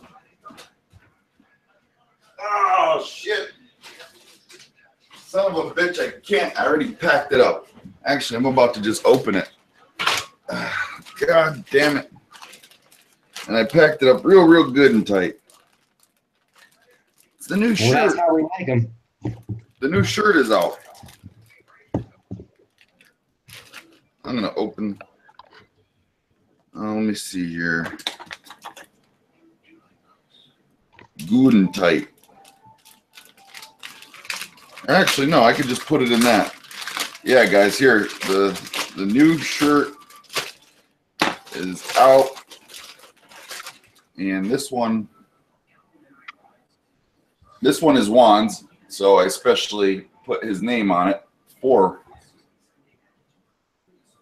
Juan. See, it says Juan's name on it there. He wanted his name on it, so he got it. And it says, my tool bill is more than your mortgage. I don't know if that's a good thing or not, but just a quick little slap together. And then the logo, of course, on the hip. On the hip. Shot from the hip. Cool little shirt. Yeah, but if you guys ever order shirts and want shirts, you can simply ask to have your name put on them, and I will put your name on them. And it's crazy because I've been selling a bunch of shirts, and you guys haven't even seen what they look like. So I need to show you guys what the shirts look like. You're just like, send me a shirt. Here's the money. Like, okay, here you go. Those Spike shirts sold like, man, I can't even tell you. And they're still going. Dude, I would wear a Spike Lee shirt. They're still going. What'd you say? You would wear a Spike Lee shirt? Well, I will send you a Spike Lee shirt then. I would be down because I ride my bike to work. I'm actually allowed to wear a T-shirt. Actually, I will make you a Spike shirt with the Vampire logo on it. Oh shit! That's pretty sick. Spike Lee is actually doing very well, as a matter of fact. Hang on. I feel like that might be like the type of thing that I would get framed or something rather than wear. I'm sorry, buddy. He was out partying last night, but It's all right. I was partying last night with myself and Michelle. he's 100% now. He's back to norms. Good to go. Now he just fucks everything in sight. It's a little obnoxious. I'll fall asleep and he'll be on me, and I'll wake up with a load of semen on my chest. I know. She knows You the know feeling. right? Is that what you were gonna say? You know the feeling? Yeah, man. But yeah, he's better. I unload all night like clockwork.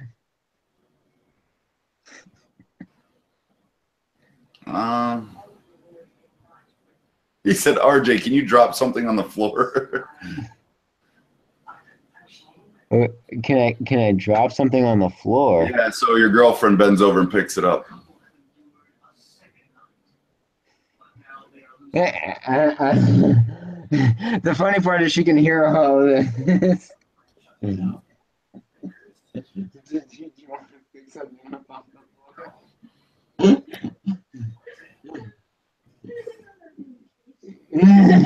She's like in another location.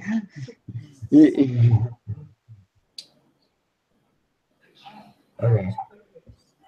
She's gonna go out and get some exercise and walk around the block. That means you didn't exercise enough last night. Oh well, I'm gonna exercise her when she gets back. Don't you worry about that. Oh my goodness. The American dream, baby. Or a human being's dream. Oh geez. Yeah, but she was just like, take your time, you know, like I'm gonna go out and exercise. I'm like, okay, cool. So does Vampire Tools have a booth at SEMA? We did. We had last year we had a 10 by 10. This year we had a 20 by 10, and we were also at Apex at the same time. Did you go to SEMA? No, I did not go to SEMA. I was the person in the warehouse shipping out all of the orders that were being taken while they were at the show. Well, hopefully that changes next year. Yes, so it might change next year. It was just this year we needed to have someone in the warehouse to process all of the Amazon orders if they're merchant fulfilled, and or any of the SEMA orders that were made. There needed to be someone on the back end that was actively shipping products out as these orders were being placed. So that was my role, while the rest of the team was at SEMA this year. I wish I could have gone, but but we needed someone in the warehouse to ship out the product. So that's what I was doing. Hey, Bruce. Yes. Look up Boxo. What is it? Boxo? BOXO. On Google or YouTube? Google.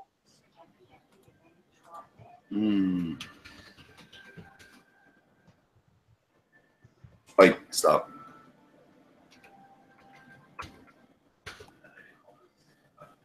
A multiplayer game? Coffee? No, it should be a toolbox. Oh, box. I'll just put in Boxo toolbox.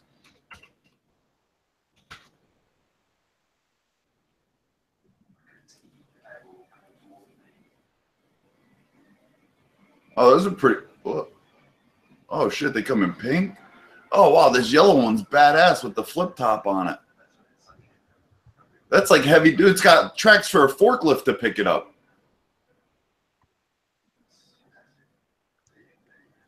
That's crazy. Who makes these? I don't know. I just found them.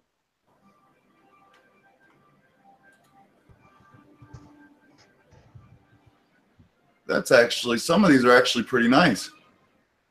You know, you can I really switch. like how they have they're like industrial box to move to, like, well, some of them are for like job sites to where you can use a piece of equipment to pick them up.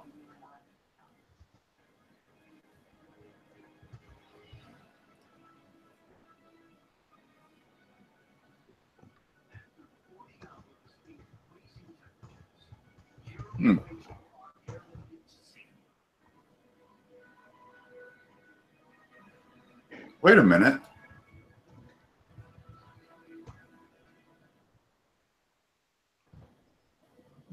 Some of these look identical to the Huskies. And then That's when you what I was put in, thinking too. huh? That's what I was thinking too. And then when they actually show a couple Husky boxes when you put this in. So I wonder if this is who makes their boxes. Oh, wow, look at that. They even have well, that's rebranded. Well, maybe it's theirs. They have the slide top cart where both the slides open out and then they flip up. Mm-hmm. Spike, where the fuck are you going, dude? Chill, relax. Don't make you go anywhere. Stop it. Please tell my captain I just want to say, happy to be alive and say thank you. Yeah, a couple of these are actually pretty nice. Oh my god, this fucking this chat is so salacious.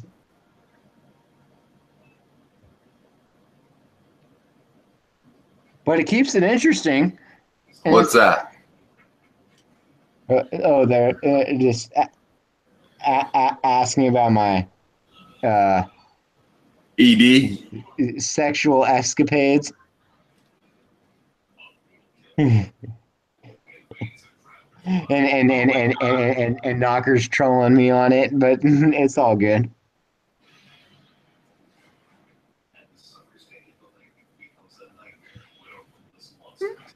Rosie, I think he means Mary, as in Mary Palm. Oh, That's the joke that my dad makes. He's like, oh, you've been hanging out with Mary? Because at least if you hang out with Mary, she's not going to get you into trouble. You do a good enough job of that on your own. But he means Mary as in Mary palm, like the palm of your hand. Oh, is that what it means? Yeah, like yeah, when he says Mary, like it means Mary palm as in Mary is your hand, Mary palm. I got it, big guy. God bless your heart. I'm coming.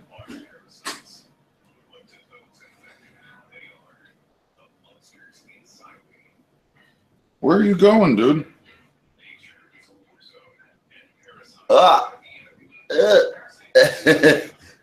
He just climbed all the way up me. Oh shit! These tiny Kevlar shears were able to cut off a piece of this penny that I cut down with the super combo scissors. That's impressive. I mean, I'll do it again. Like that's a penny, and I'll just go. Oh, hang on. Come on, buddy. Let's go back. Like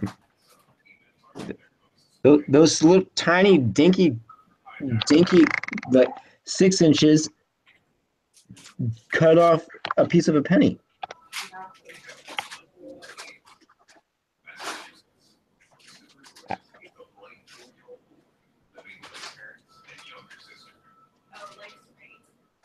Knockers, you're right. Mary doesn't give you STDs.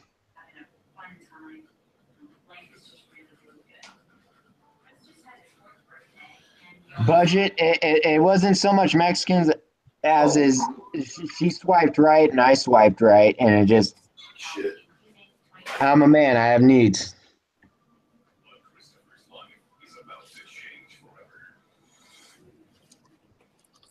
No, I agree with you. These are not 6 inches, but I think they're measuring 6 inches from the edge of the blade to the tang. Because they called the regular ones 8 inches, and the 8 inches are like twice as long as this. So I don't know how they rationalize calling these 6-inch Kevlar shears, but they do somehow. I try not to overanalyze that too much, but I agree and acknowledge what you're saying.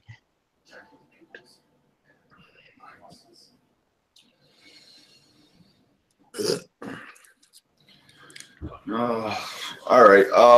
About wrap this That up. must mean I got like 9 inches or something. If I'm measuring Stop. from the tip to the tank. Stop it. That's probably what Garnett's measuring up to.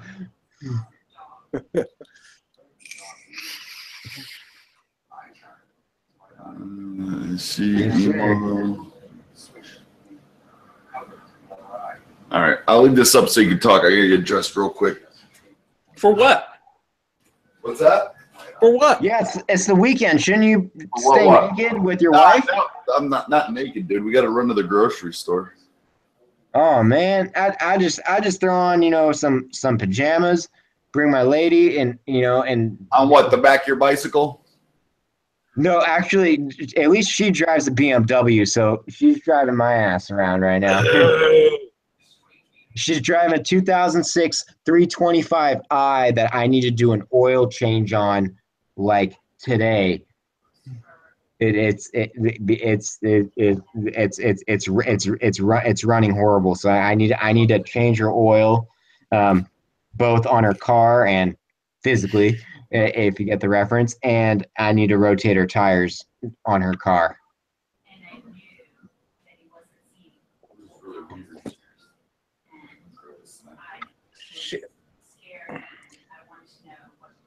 No, I don't have pegs on my bicycle. I ride a Kestrel Legend racing bicycle. It's like a $2,000 carbon fiber frame bike that I got for like $1,200 off eBay, and I ride that bike down the road at 20 to 25 miles an hour on average. So I ironically, my daily commute in terms of riding a bike versus a car is 5 to 10 minutes longer, maybe, but on the way back in traffic, I can get home just as fast on bike as by car. And I'm getting exercise. So yeah. Even if I had a car today, I actually would probably still prefer to ride my bike.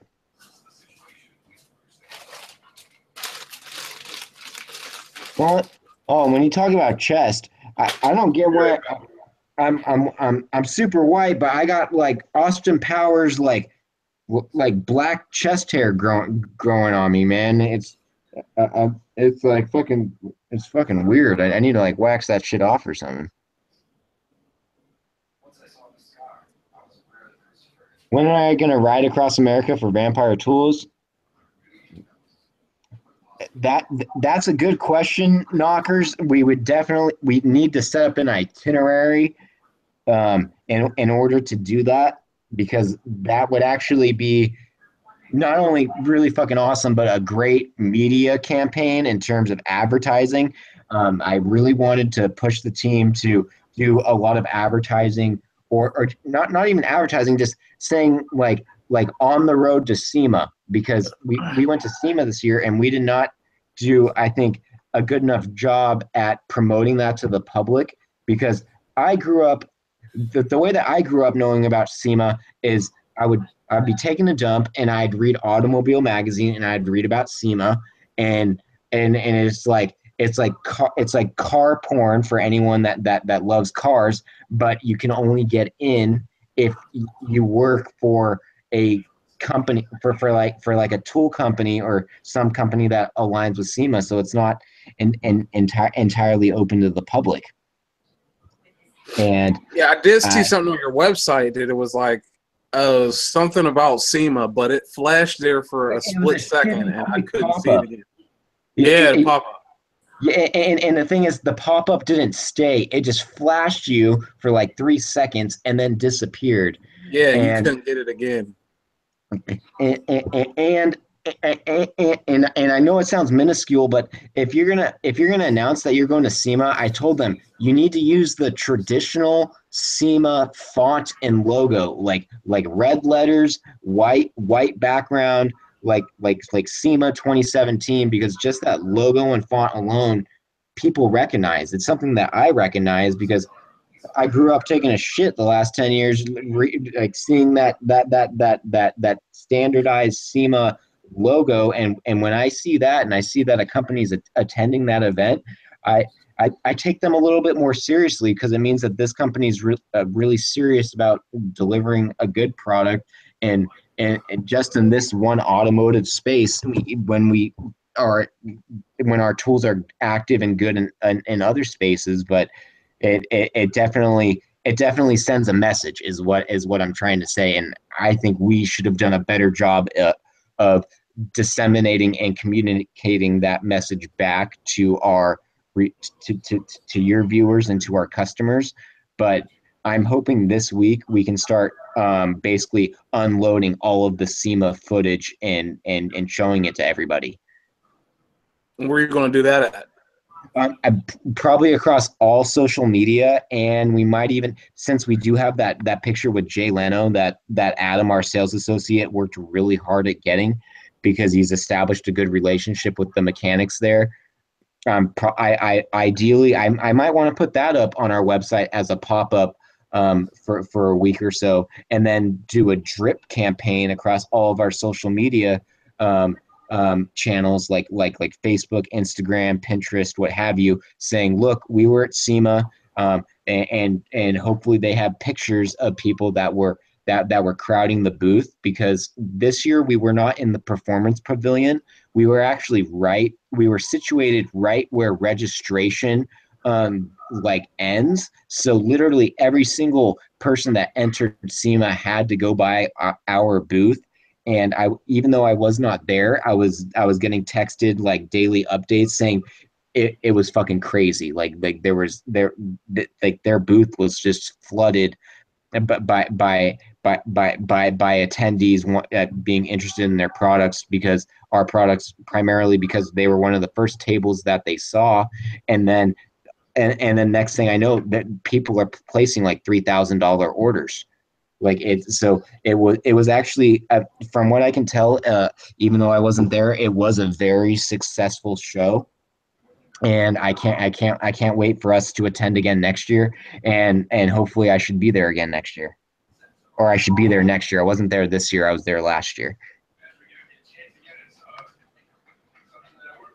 All right.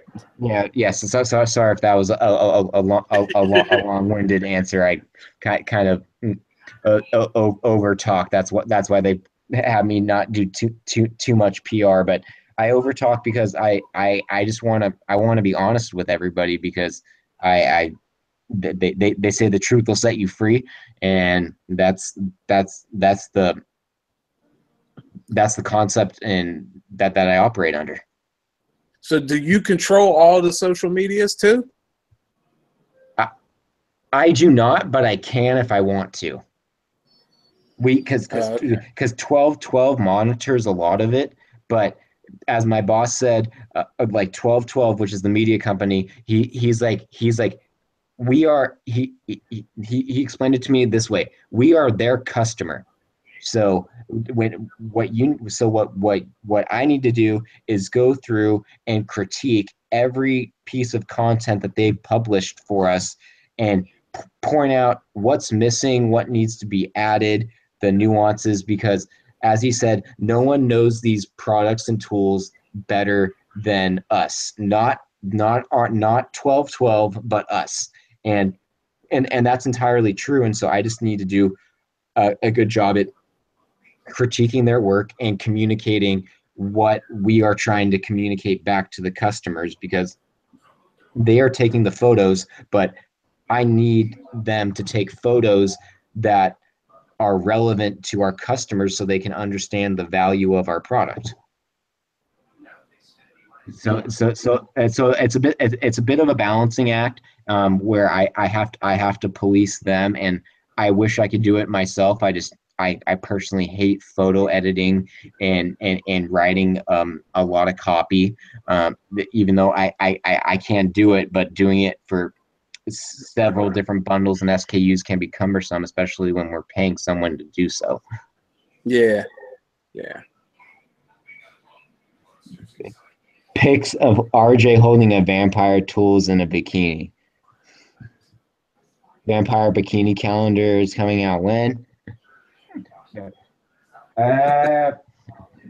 We actually just hired this new girl out of college who is a model, who would be perfect for that calendar spread. But I'm assuming you're gonna want more than one girl on that calendar spread if that were to happen, and I'm pretty sure that might not happen. But at the same time, it's possible. It doesn't hurt. It doesn't hurt for me to ask. So what will it take to get you guys to share my video?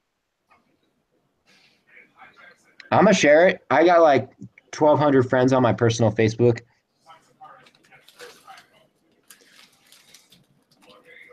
You do that for me. I definitely will, because it helps you just as much as it helps me. Well, I appreciate it. See, Bruce has joined us again. Oh, there he is. Extreme. Are those Sour Patch Kids? Oh, Airheads. Mm-hmm. Make sure you floss afterwards. I do every day. My parents are dentists, so you know, just looking out.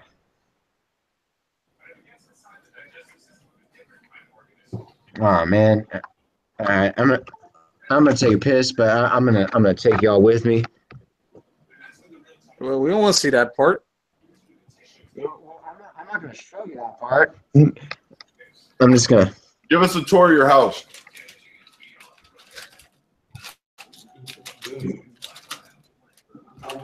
I have like 5 houses,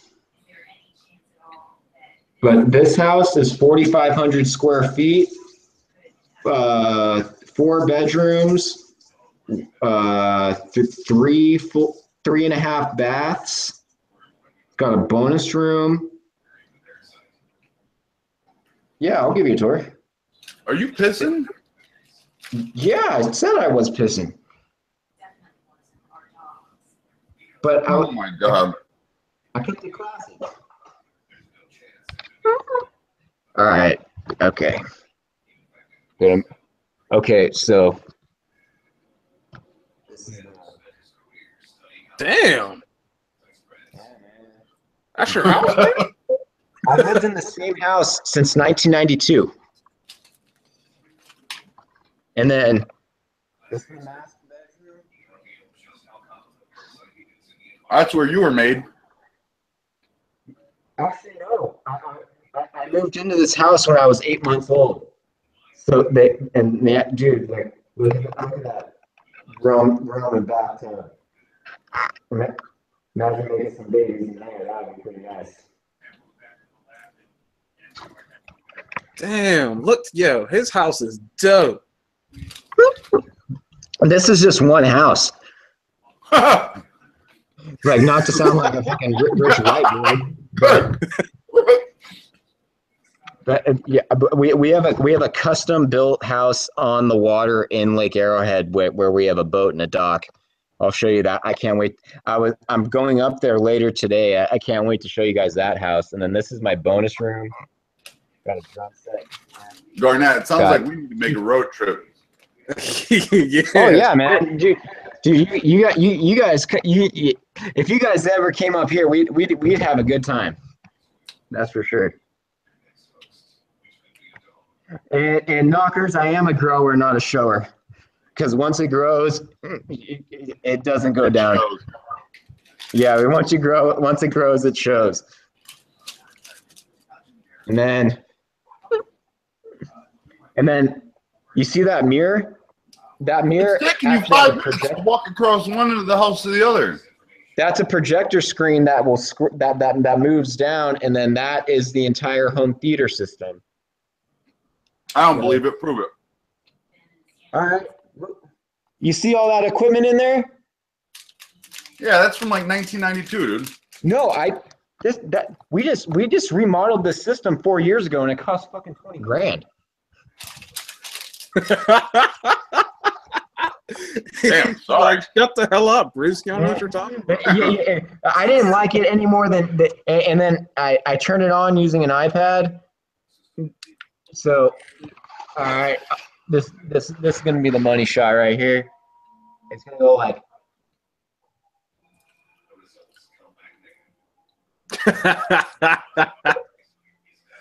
I mean, that's pretty fucking sick. I had a motorized screen that I got off of eBay. It was $200. It was 200 inches. And I had a Sony BPL AW15 projector. It was great. I'm honestly, if I would have done this myself, I could have put in 4 times better hardware for the same price. I was just not, I did not have the ability to do so at the time, and my dad just wanted someone to install a full system that worked. Right, and I guarantee you overpaid probably by like $2,000. At least, but he wanted peace of mind, and so that's kind of what he was paying for, and it satisfies his needs. But I'm an audiophile, so it doesn't exactly satisfy my needs per se. But that's why I have my Yamaha HS8 studio monitor speakers, and if I leave the window open, the police show up usually.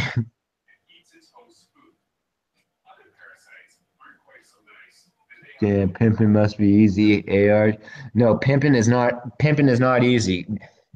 Not when you have 2 moms, 2 sisters, a dad. It is not easy, and we've had this house for 25 years.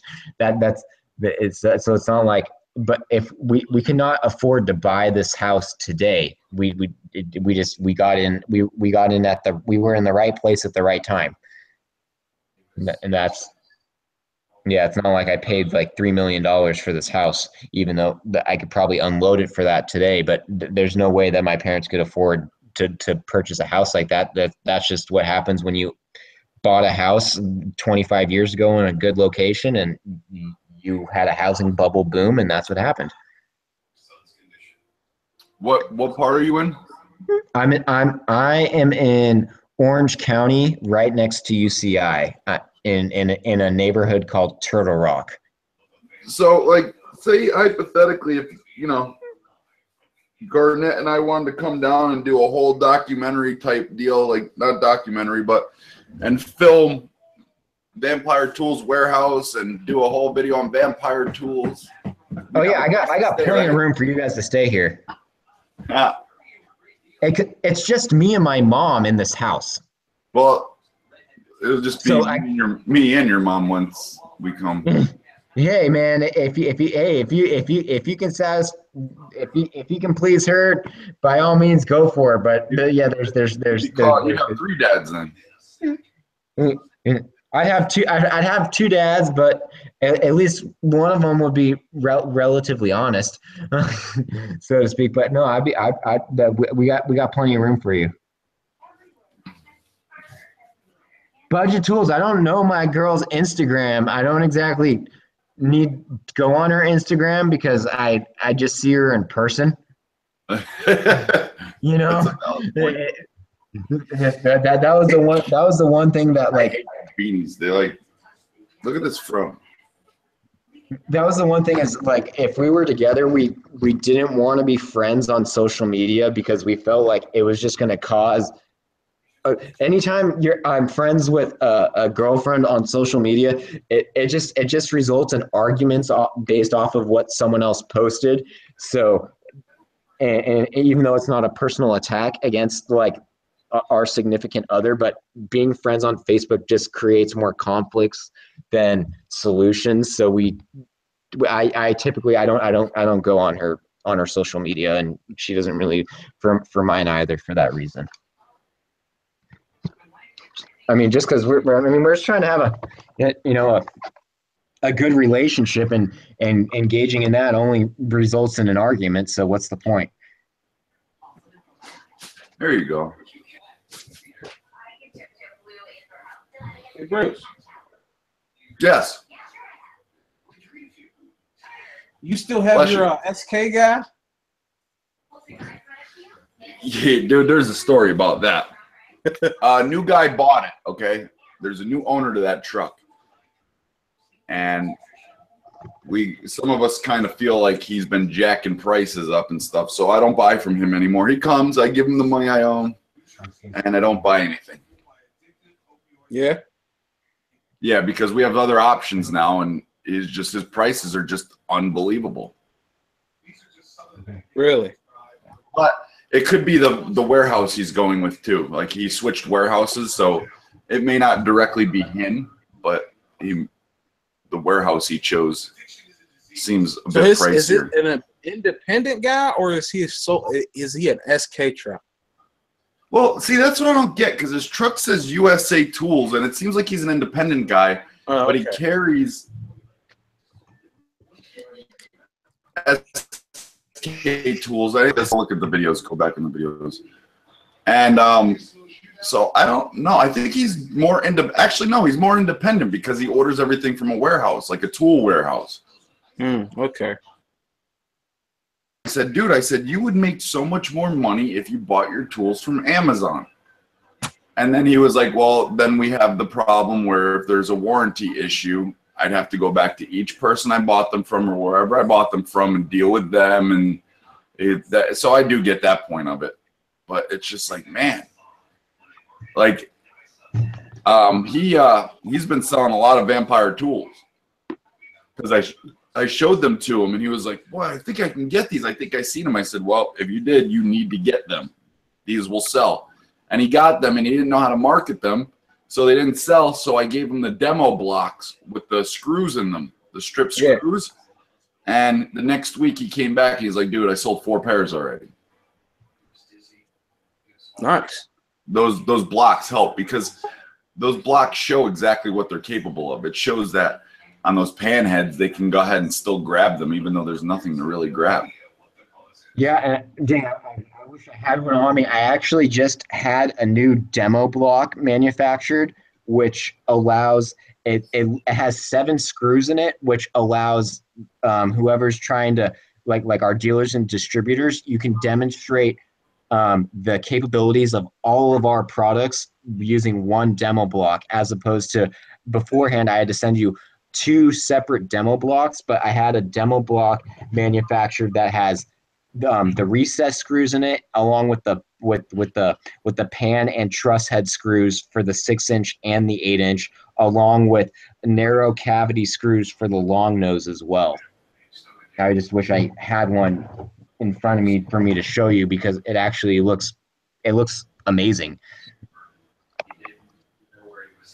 So are the dealers ordering directly through the website, or are they?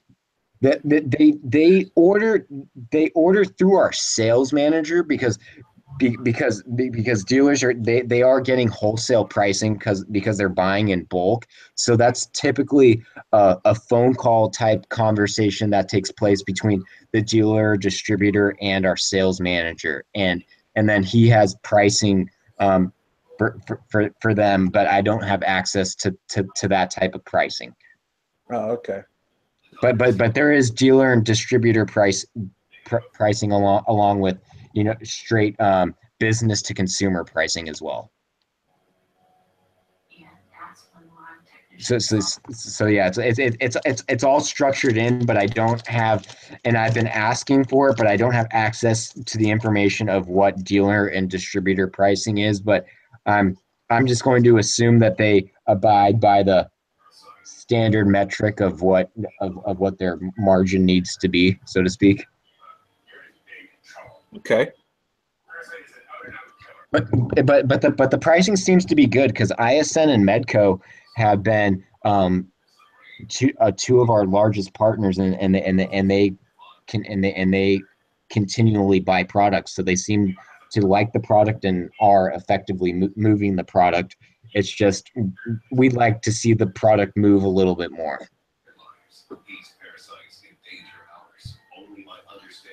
Well, I mean, really, if you want, in order to do that, you're gonna have to find a way to compete with Knipex. Yep,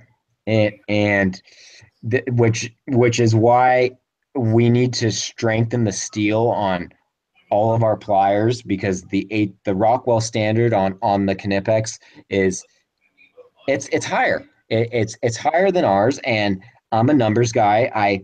I'm comparing numbers to numbers, and even though I work for Vampire Tools, and my insight is, if you want to compete with your competitors, you need to keep up with them, and which means I think we may need to strengthen the steel in some of our products, but the black handled Vamplier, even though it's made of a softer steel, because it's ESD safe, that is our #1 selling online product, even though it's made of a significantly softer steel HRC 56 ±2, but we get very few returns from them, and it's our best selling product online. But when it comes to dealers and distributors, it's not our best selling product. So we've noticed that on what sells best online versus what sells best face to face to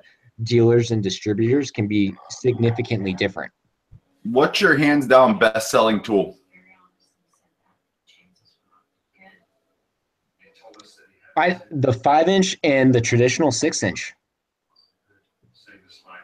like the original Vamplier, along with the 5-inch.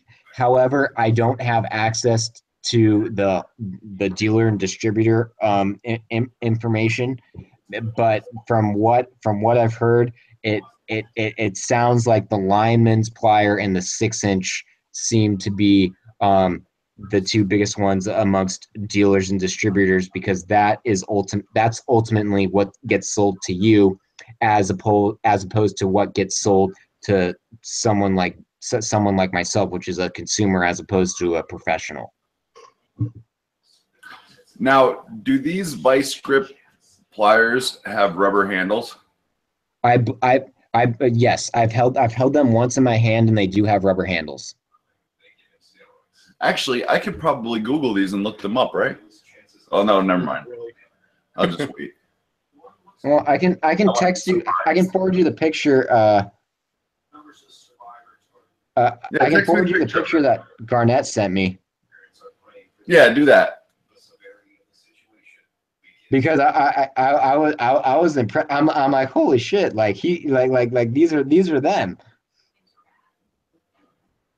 Copy. Then we go He's to a smart Bruce. company, that one.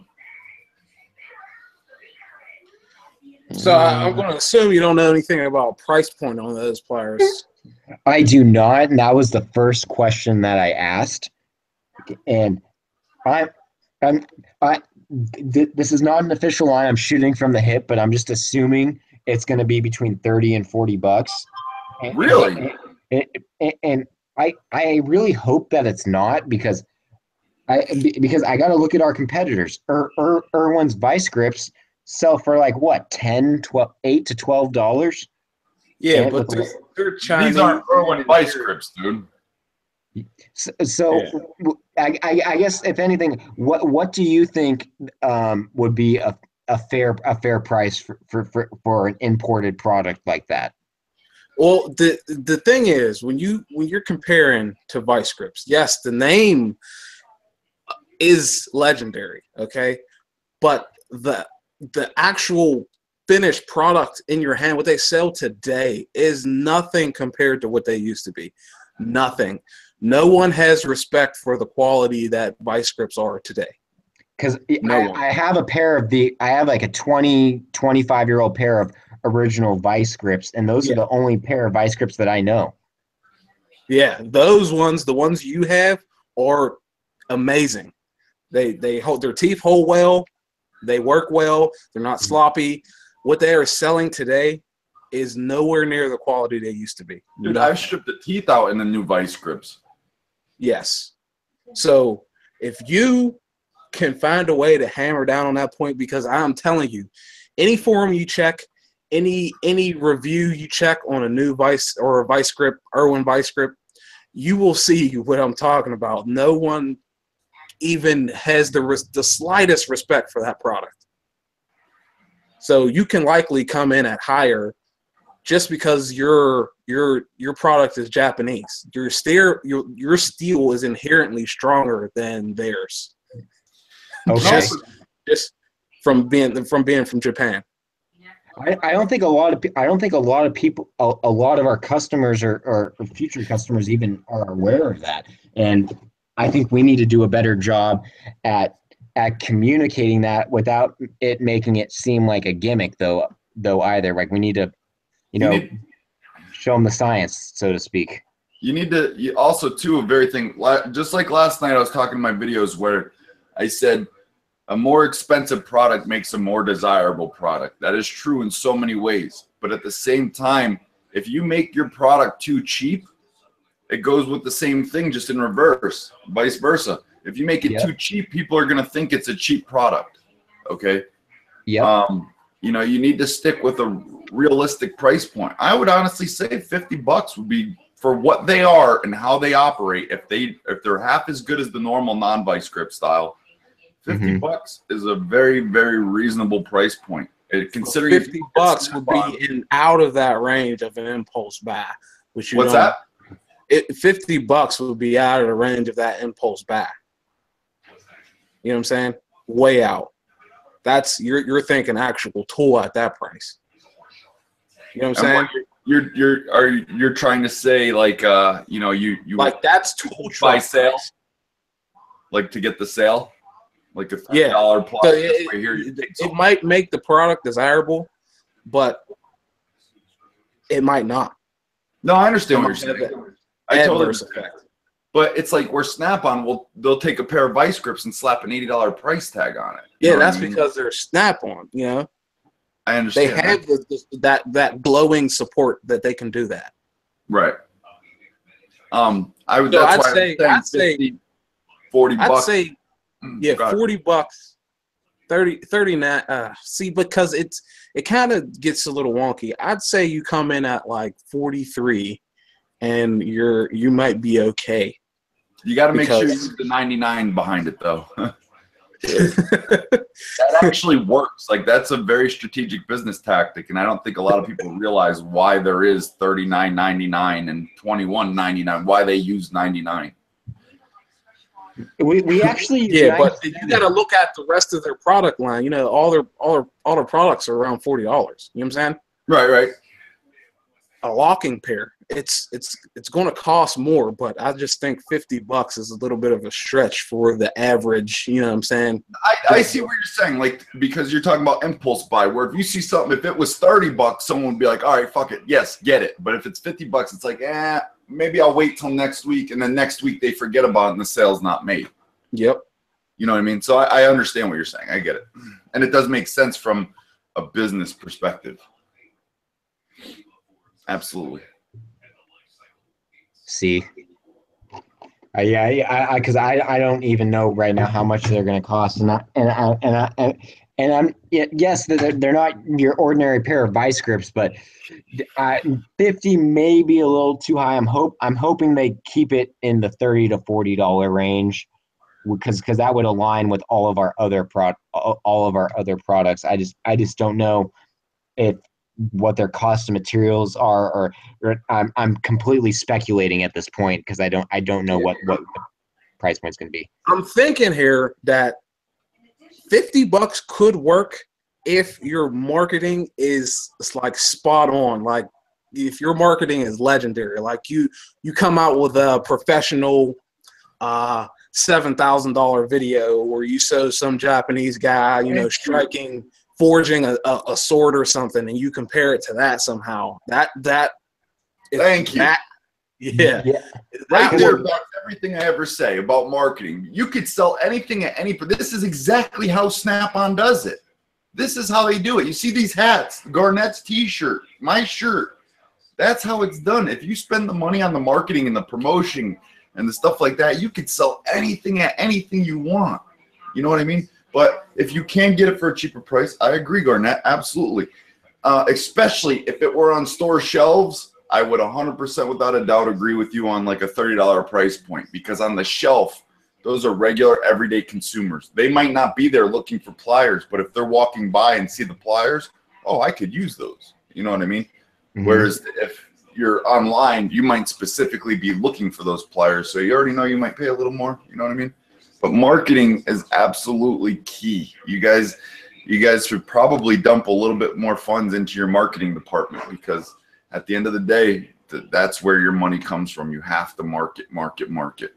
Yep, and we've been trying to invest more into marketing as opposed to doing price discounts. I do price discounts with your guys' YouTube channels because they're awesome, but we've actually tried to put more money into marketing than into discount codes, because we don't want, just like you said, you don't want to devalue your own product, so to speak.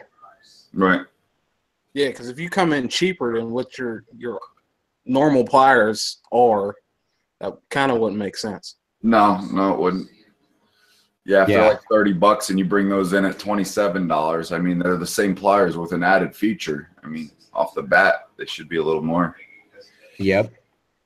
Absolutely, and then the tipping point is I want to hammer them home with, yes, we do not have a lifetime warranty, but you have a 4 or 5 year warranty, and if you use tools for any decent period of time, I'm pretty sure you would, if they failed on you within that period, you would call in and make a warranty claim. The only person I could think of that might fall outside of that period is maybe someone like myself that only uses them once in a while, but a professional user like yourselves that uses them on a daily basis, I wish it was a lifetime warranty, but I think 4 to 5 year warranty would still be enough for you guys to get use out of the tools and make a warranty claim if necessary. But I am pushing for that lifetime warranty, but as of right now, 4 to 5 years is the best I can do. And let me ask you something. If you had a 4 to 5 year warranty and you replaced the tool because it didn't suit your needs anymore, it didn't meet your needs, or it was just broken, and you get the other one, does the warranty start over? Is it 5-year warranty per tool, or is it?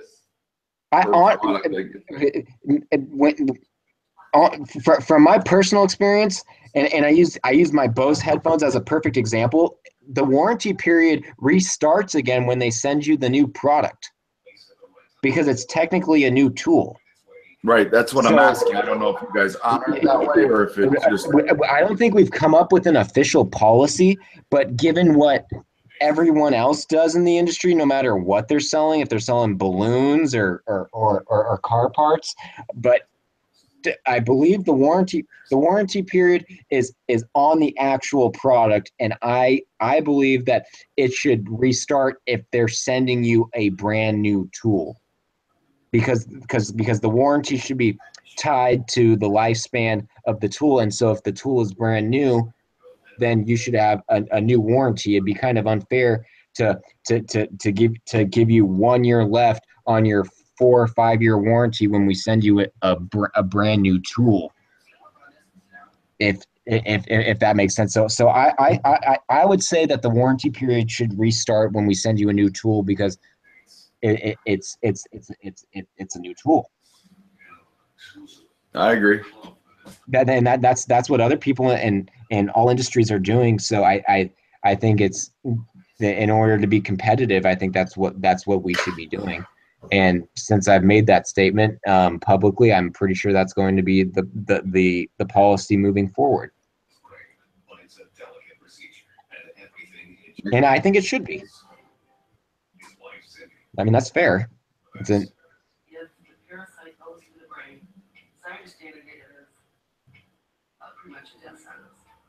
you watching those soap operas already, Bruce? Oh no, I'm actually, hold on. What's his nuts wants to jump in for a minute because he's got a pair of the Vampliers on him. So hang on a second. Who? Knox. Knox, someone would have to watch this entire stream in order for me to get fired, and my boss is definitely not gonna. He's not gonna waste his time watching this, but someone else will, but they'll probably come and yell at me first before they tell my boss.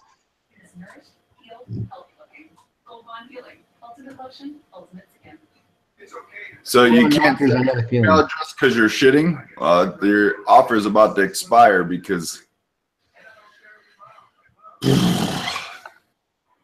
Yeah, man. I woke up, had my bowl of Cheerios, and then I unloaded. If you don't want to unload midstream.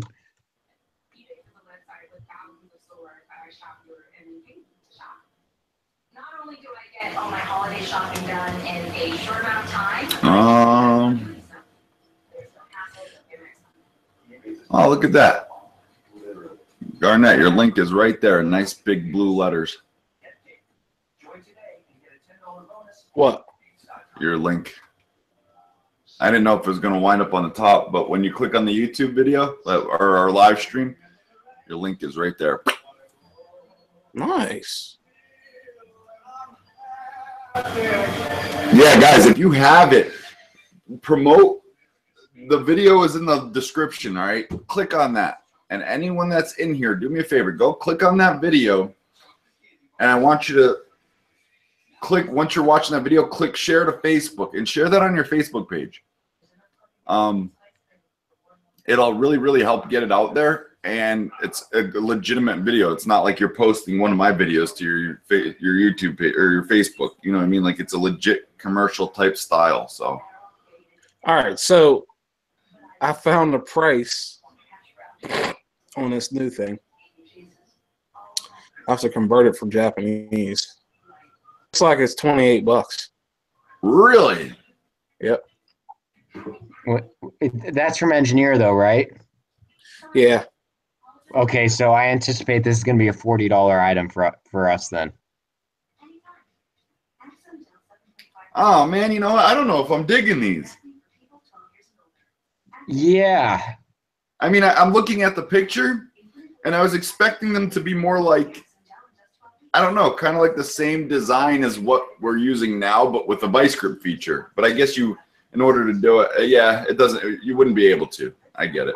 I wasn't super thrilled by these, but it does satisfy the application. But yeah, I wasn't extremely blown away by these. As long as they perform as good as the other ones and better with the vice grip technology, I'll be happy. As long as they didn't change the end so you could still grab those very shallow screws and stuff like that, or the jaws of it, then I'll be happy. Yeah, I say the jaws are just like on the Vampliers. Are they? Yes, they are. Yeah. I haven't tested them or used them to give them like a full evaluation, but I held them in my hand and I was like, these are going to be cheaper, right? Like not like $40, but but based off of the numbers you're giving me, I'm assuming, yeah, we're probably going to be selling these for $39.97. But from what you've just said, it sounds like if you know how to use them, they will work. It's just knowing how to use the right tool at the right time. I cannot wait for these to come out. Just because I don't care how they look. I mean, it's a little different than I pictured in my head, but then how I pictured in my head couldn't work. But this looks legit. I mean, as long as it has that biting capability. Yep, and it does. Which is awesome.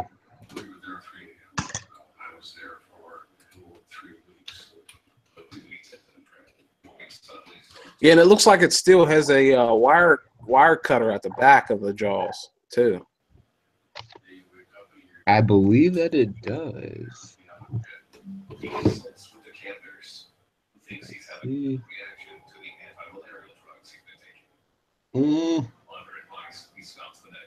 I can't tell. I've only handled these.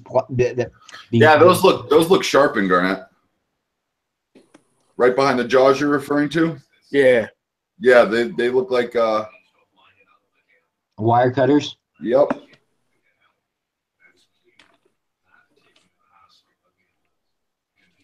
And it looks like the other new pair is 27.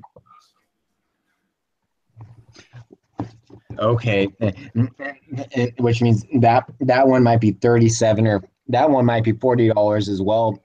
I'm a little curious as to where their release is. What? The release, unless you just pull these apart to release them. They don't have a release button. I think you just pull them apart to release them. It's like spring activated. Right, I understand that, but if you've ever tightened vice grips down real hard.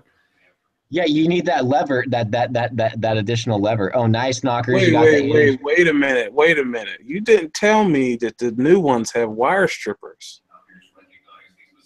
Wait, what? Wait, the new Vampliers? Yeah, the 6-inch.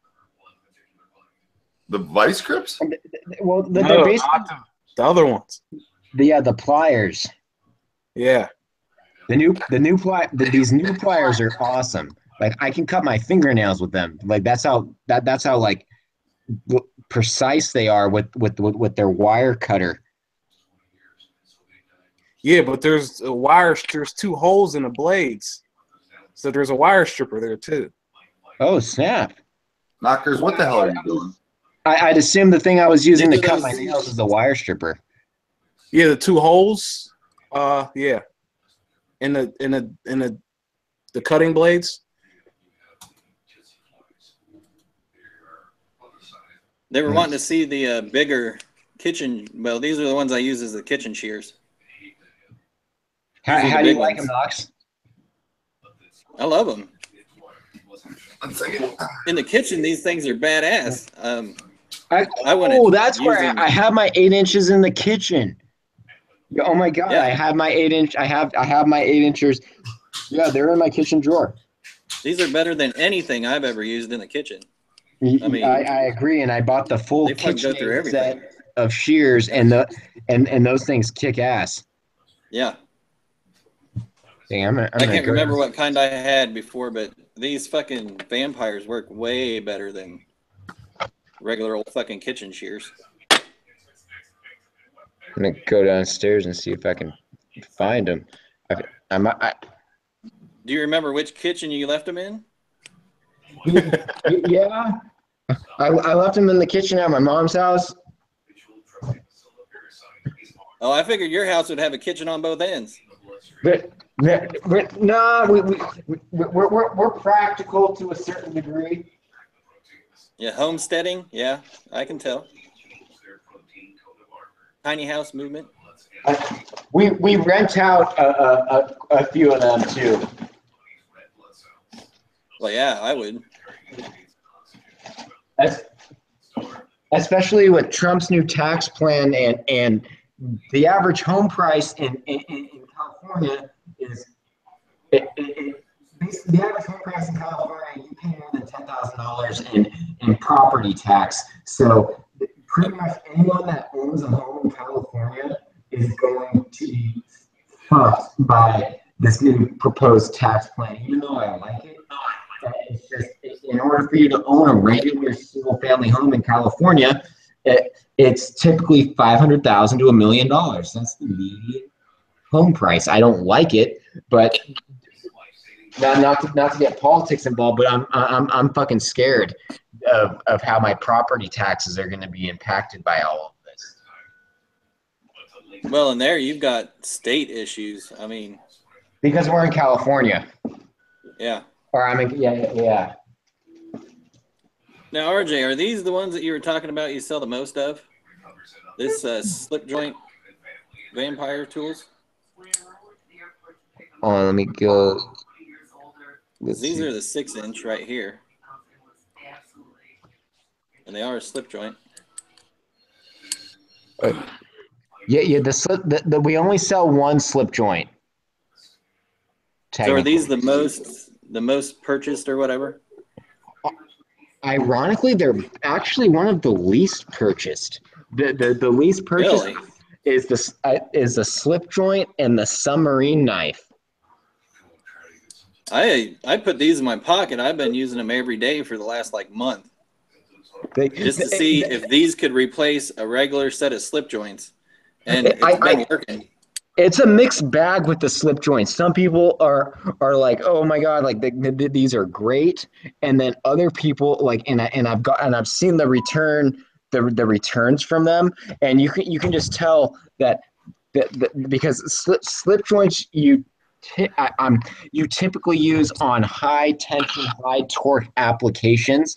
And what I've noticed is the people that return them, they're using the slip joints beyond their manufactured capacity on something that's too large or too strong to utilize. So they return it, and literally the slip joints will be broken in half, or the jaws will just be completely stripped.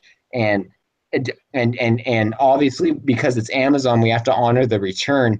But I can tell just from looking at the wear and tear that this product, this was not normal wear and tear. This was misuse and abuse. They were using the tool on a screw that it was not designed for, or that it was too large for.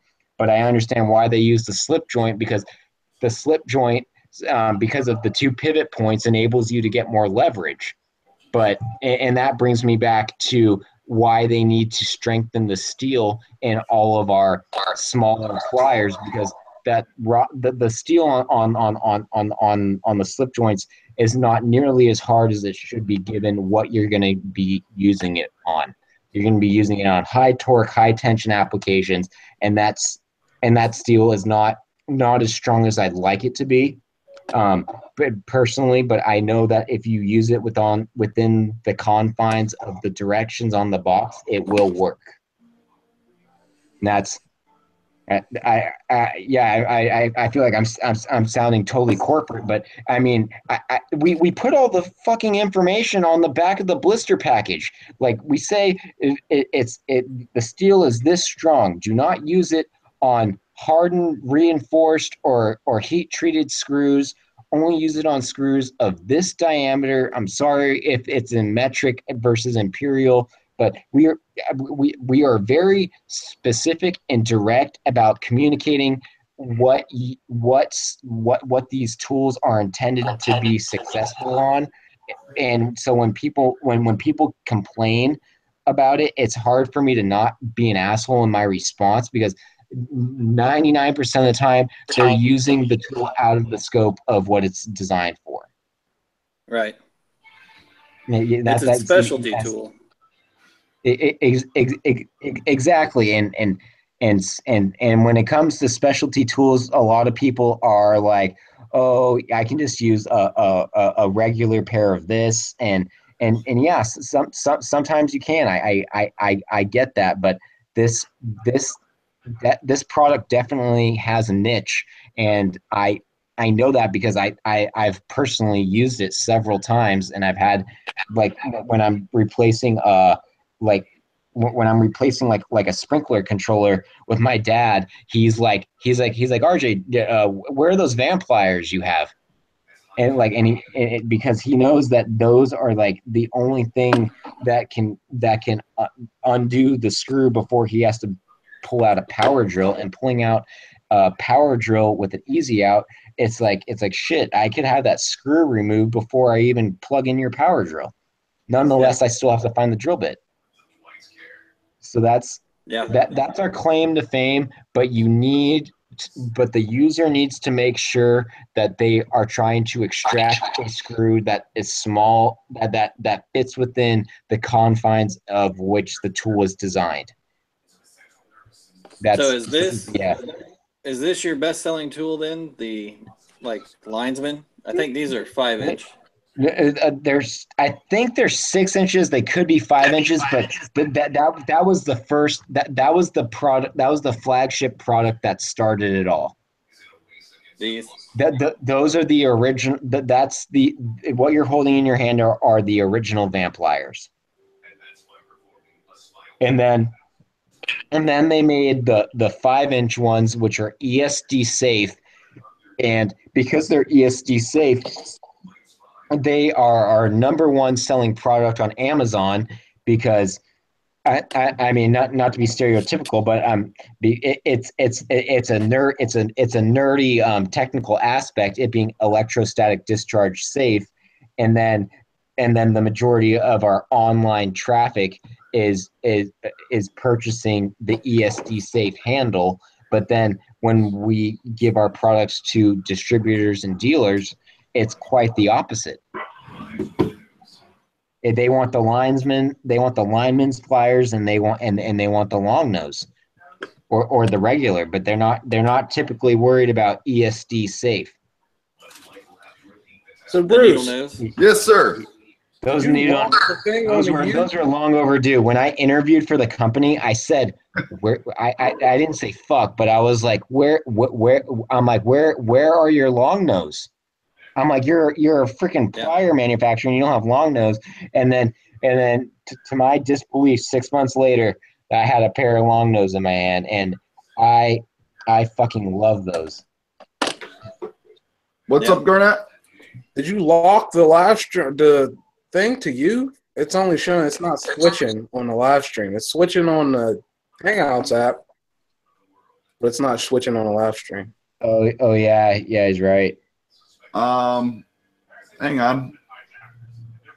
TV. Oh no, because what happened was I clicked to Knox, and then I just clicked over on mine. Now I'm on yours, but I don't know how to get it back to floating. It's floating. I see Garnett on there now. Yeah, that's because I haven't clicked on Garnett. Because I clicked on yours earlier, and now once I clicked on that, I guess I didn't think it was going to stop everything. Hold on, let me see if I can figure out how to. Tell them how to do it, Garnett. I don't know how to do that part. I'd have to. Yeah, I didn't, because it says present to everyone under each person's name, so I figured it wouldn't affect anything unless I click that. Let me see.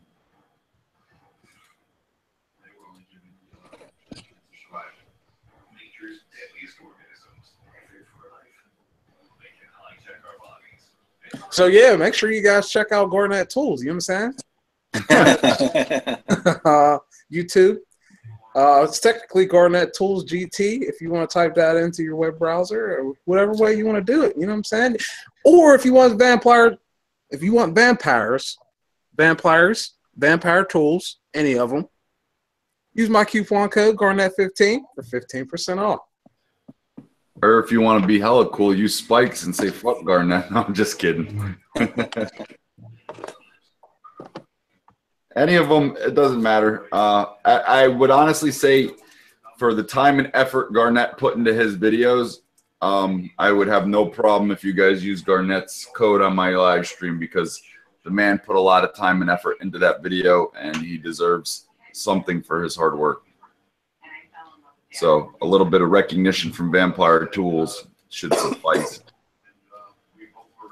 Yes, and Garnett, when you posted that video, like holy shit, like our daily sales on Amazon that day were through the roof, and I don't think that's because of SEMA. I think it's because of the review that you put out. That was solely because of SEMA, dude.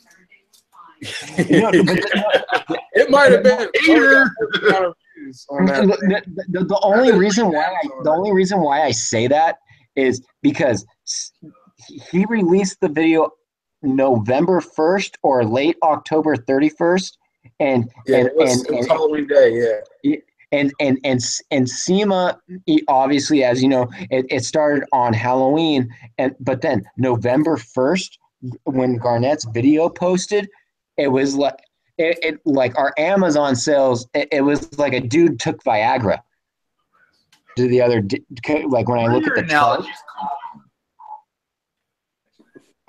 my father, and I'm a very sexual human being. But literally, I look at the graph and it's like November 1st, Viagra, straight up. And so I was mean, like, I'm holy not shit. knocking it by any means. I honestly believe that they did come from Garnett's traffic and the traffic from his video. But couldn't you look at promo code usage as well? I mean, surely someone's not gonna watch his video and then there was significant promo code usage. It was used it was used about 4 times, I think, that particular day. But because especially a lot of businesses, they will pay more money to buy through Amazon than through our direct website, primarily because their agency that they work for only authorizes them to buy through Amazon. So they buy through Amazon just because their company's paying for it, and it's easier, and they have to. And I've called some of them personally and said, hey, you can go to our website and get 15% off. But they're like because of how we buy our stuff, it has to go through our government card or whatever and be purchased on Amazon. So I'm thinking that Garnett's video had a significant trickle down into our Amazon sales as well. Not to mention, we got a lot more traffic on our regular website too. Nice. Glad to know. Glad to know I can help out. Yeah, because honestly, that would suck. You put all that time and work into it, and you got like one sale. You know what I mean? Like, that was a lot of time and effort.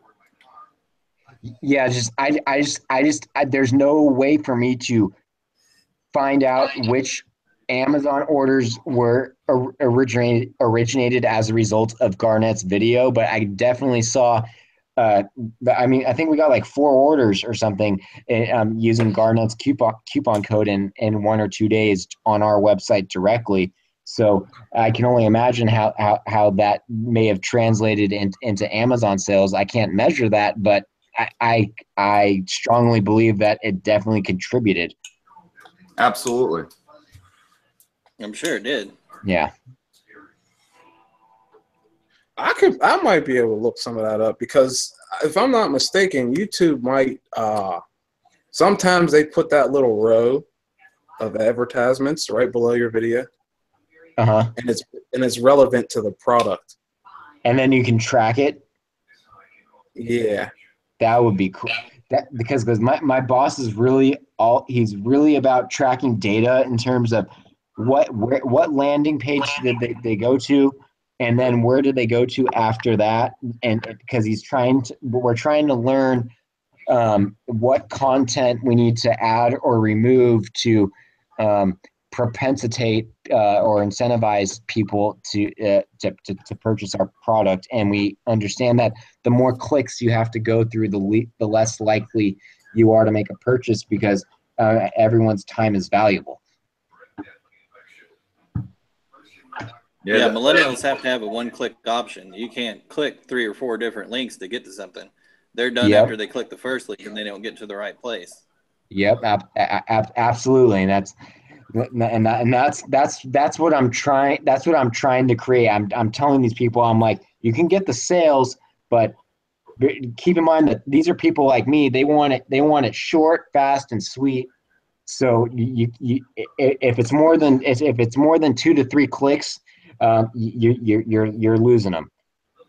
And even that can be too much sometimes. And so I'm trying to reduce the amount of clicks it takes for you to get you to purchase, because I know once you have the product in your hand, you're gonna be like, okay, this shit works, but the more cumbersome I make it for you to acquire the product, the less likely you are to purchase. And right. And if you buy through Amazon Prime, you can always return it. So it's not like I'm boxing everyone into a corner and saying buy our product. It's like, no, you can buy our product, and if you don't like it, you have the ability to return it. No questions asked. But I highly doubt seeing many returns, or if I do, they will buy it, return it, and eventually buy it again. That's what's up. So, yeah, that's my spiel. Now, as far as numbers go, last year, do you have any idea what your guys' numbers were for last year? Under 500,000. Under? Under 500,000. Eesh. Yeah, we don't make enough money to keep the lights on and pay all the employees. Wow. Yeah, so now I can see where all these reviews and YouTubers come into hand.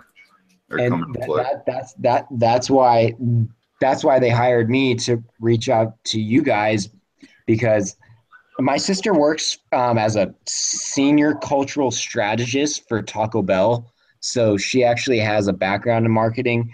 And I think my boss thought maybe, because my sister has a background in marketing, Robert can be or RJ can do reviews and YouTubing. And I was an intern at a YouTube studio called Maker Studios in Culver City, Los Angeles. You were at Maker Studios? You're familiar with Maker Studios? Yeah. Yeah, I interned there. Really? And I have 2 fraternity brothers that work there. Oh, no shit. Why did you stay there? I did not. Nonetheless, I live in Orange County. I don't want to be commuting to fucking Culver City every day and driving it's 60 to 90 minutes each way. To do that, and I did not understand. I did not see the implications and impact and outreach that YouTube can have. Just like Facebook, I made my dad purchased a shitload of Facebook stock right when it went public. 2 weeks later, I made him sell it at half the price at which he bought it at. And I invested it in other stocks, and I got the money back up. But long story short, I bought Facebook stock myself 6 months ago, and I'm like up 60%. So I mean, I don't know what I don't know, and I did not see the the amazing impact and benefit that these platforms had at the time when I was working there. And that's my own fault. I just didn't see it. Thought it was going to be another .com bubble type thing. YouTube studios right now. Yeah. I didn't even know that they had a company that I didn't know YouTube was so popular that you needed a third-party company to help manage you. But I learned that by having Maker Studios manage you, they are able to negotiate higher pay-per-click rates. Oh yeah, I almost went with the manager because I was doing a lot of research on it, and I got hit up when I first started gaining subs really quick. I was hit up by 2 different companies, and then I started doing research and digging, and they promise you the world. They promise you, exposure. They promise you higher CPMs. They hire, and then in the long run, all you end up doing is giving them a percentage of your videos with no return. Yes.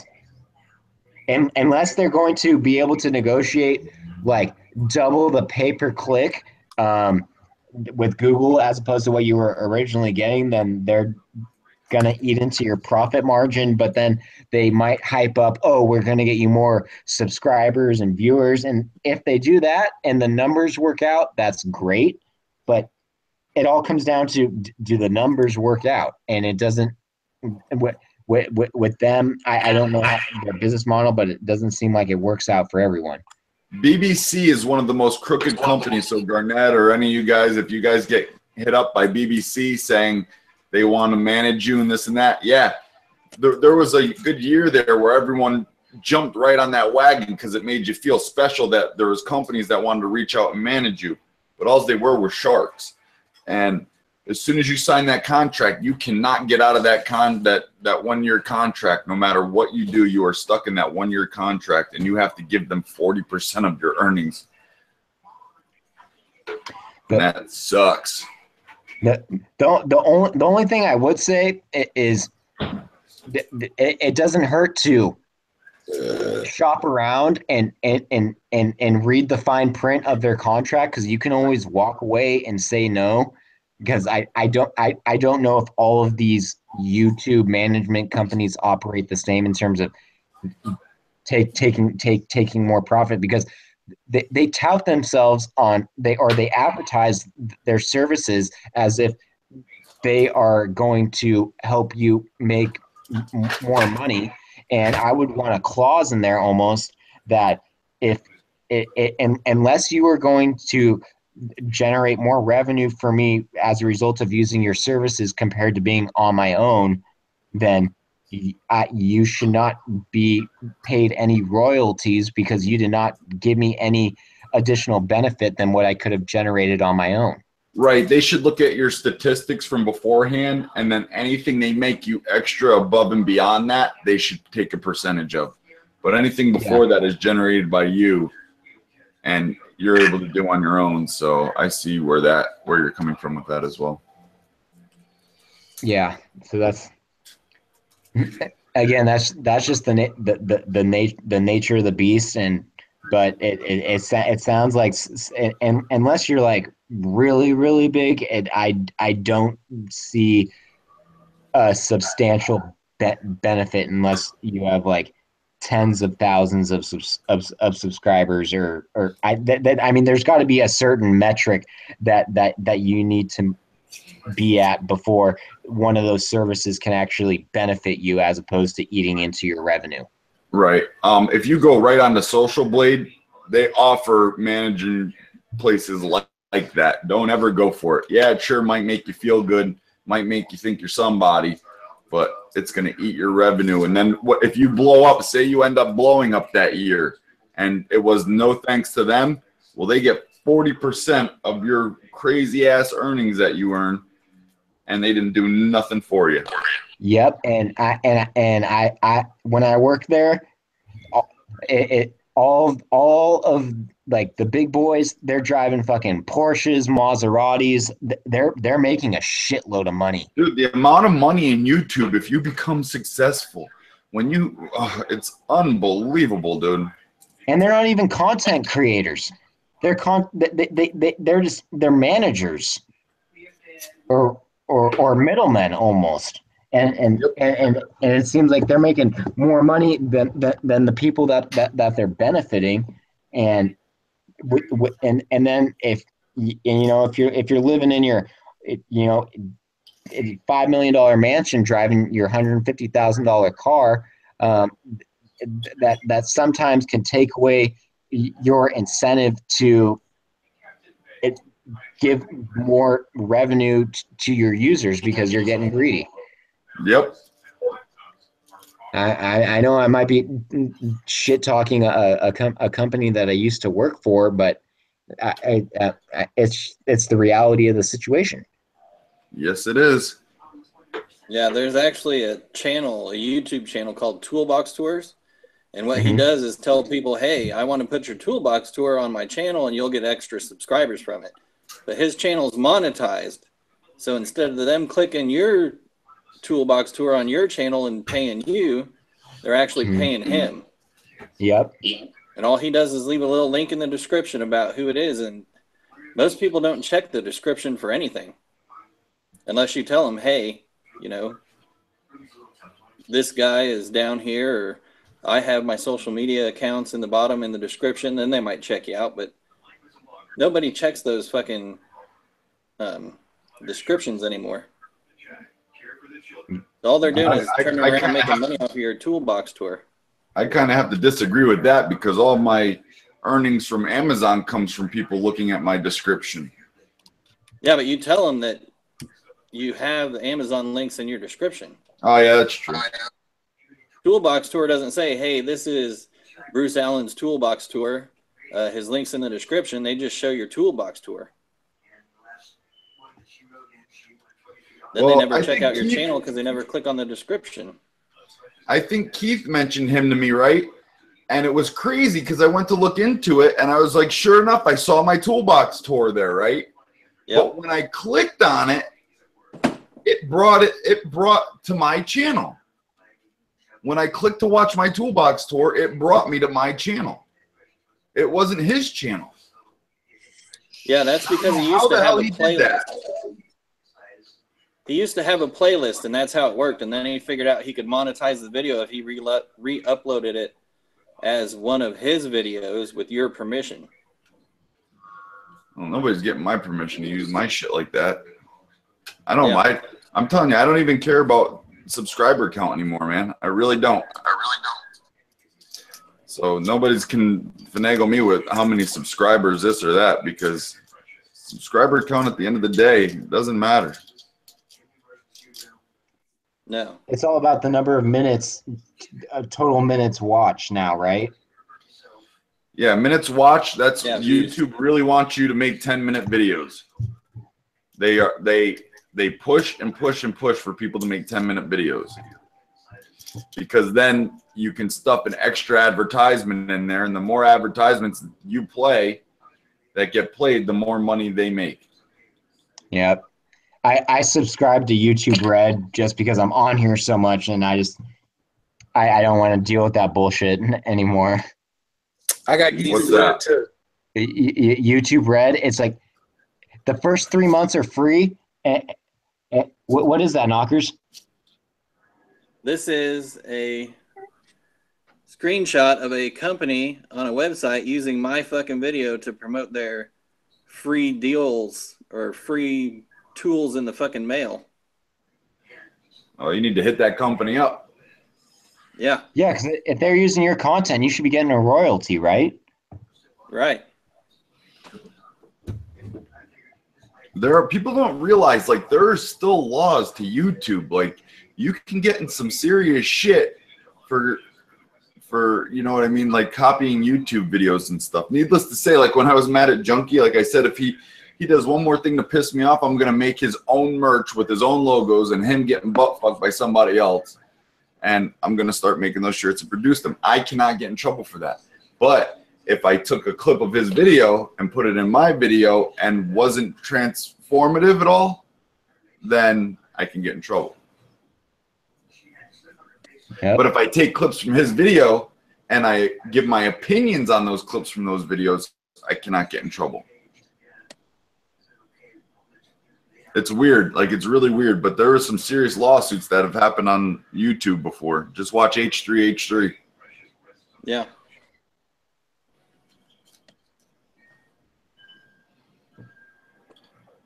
Yes, Interesting. sir. Garnett, you're quiet. Oh, fucking. I've been sitting for too long. Forklift. You've been sitting for too Forklift. long. Yeah. Gotta get that exercise. You want me to rub your butt? Yeah, please. I recommend rubbing yourself in other areas. That's what I would do. Jesus Christ. And then jump As in the long shower as- and make some food, and then you're just ready to start the day. As long as he doesn't rub anything past the prostate, he'll be fine. Man. Oh, I haven't told anybody on YouTube yet, but I'm having a boy. What? Having a boy. Oh shit! That's fucking awesome. Congratulations. Thank you. That's you. Be good. You going to be a good dad? Oh, the best. Negative. I mean, No, not That's like a negative. Not negative. Listen, when people point to black male fatherhood, I should be the shining example. Blow that stereotype away. I'm pretty sure Garnett strikes me as the type of person that's going to stick around. You know, I don't think he's going to be a deadbeat dad. I think he's if anything, he's going to try to overcome that stereotype, even more so, and blow that shit out of the water. Yeah. Hell Yeah, yeah. in another 20 or 30 years, Garnett will be able to ask his own son about sentimental tools. His son may have a different opinion as old Jaron right there. Yeah. I would like to hope so. Yeah. Well, I know it sounds corny, but if you believe it, you can achieve it, and if you believe in it and you want to be there, then you'll be fine. Yep. And you'll be a great dad. Cut the jokes. Taking care of business. I'm currently trying to buy a house for my fam, so we're getting there. We're definitely getting there. Your wife works. Yeah, she works. Yeah. Plus, I got top rate at work. You got what? Top rate. What's that? Oh, Like the highest rate. Yeah. Okay. So making Maybe. strides here. good for you. So does that mean you're gonna end up in middle management? Nah. No? Nah. You gotta push for that shit, man. Nah. Say, hey, look, I know everything. I need to go around in my own truck and supervise about 10 of these guys, and we'll pick it up a notch. That's not how it works. We're kind of like one man wolf packs. But there's a lot of us. Yeah. Lone wolves. Yeah. And we just drive around and visit customers and fix their broken forklifts. So What's the most thing they break on those forklifts? Is it steering or what? Might need to fix mine Oh. after I drove it. here, I'll actually show you the last major thing I did.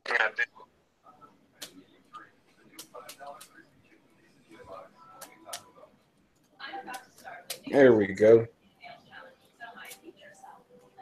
Come on, there it is.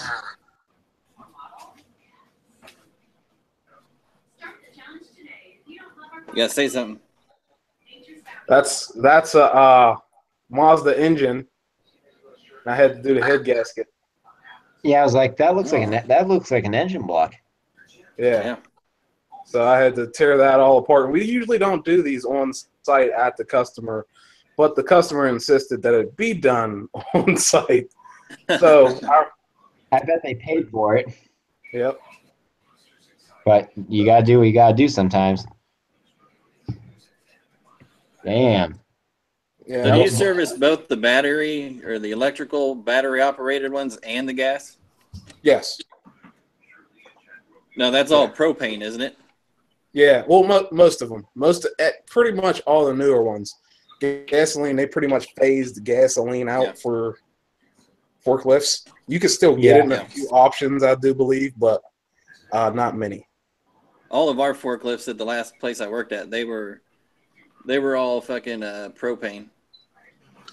I've only seen propane. Yeah, but most of the gasoline options I've seen are dual fuel and not solely gasoline. But I have seen ones that are solely gasoline. The new Vampliers.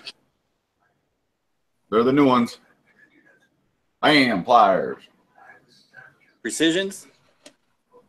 No, nail clippers. But guys, I gotta run. We gotta go grocery shopping. So I gotta jump off here. She's been waiting a long time. But you're getting yelled at over there. Garnett, I appreciate it. Thanks for doing this. RJ, thanks. Thank you. Hopefully I didn't mess up too much.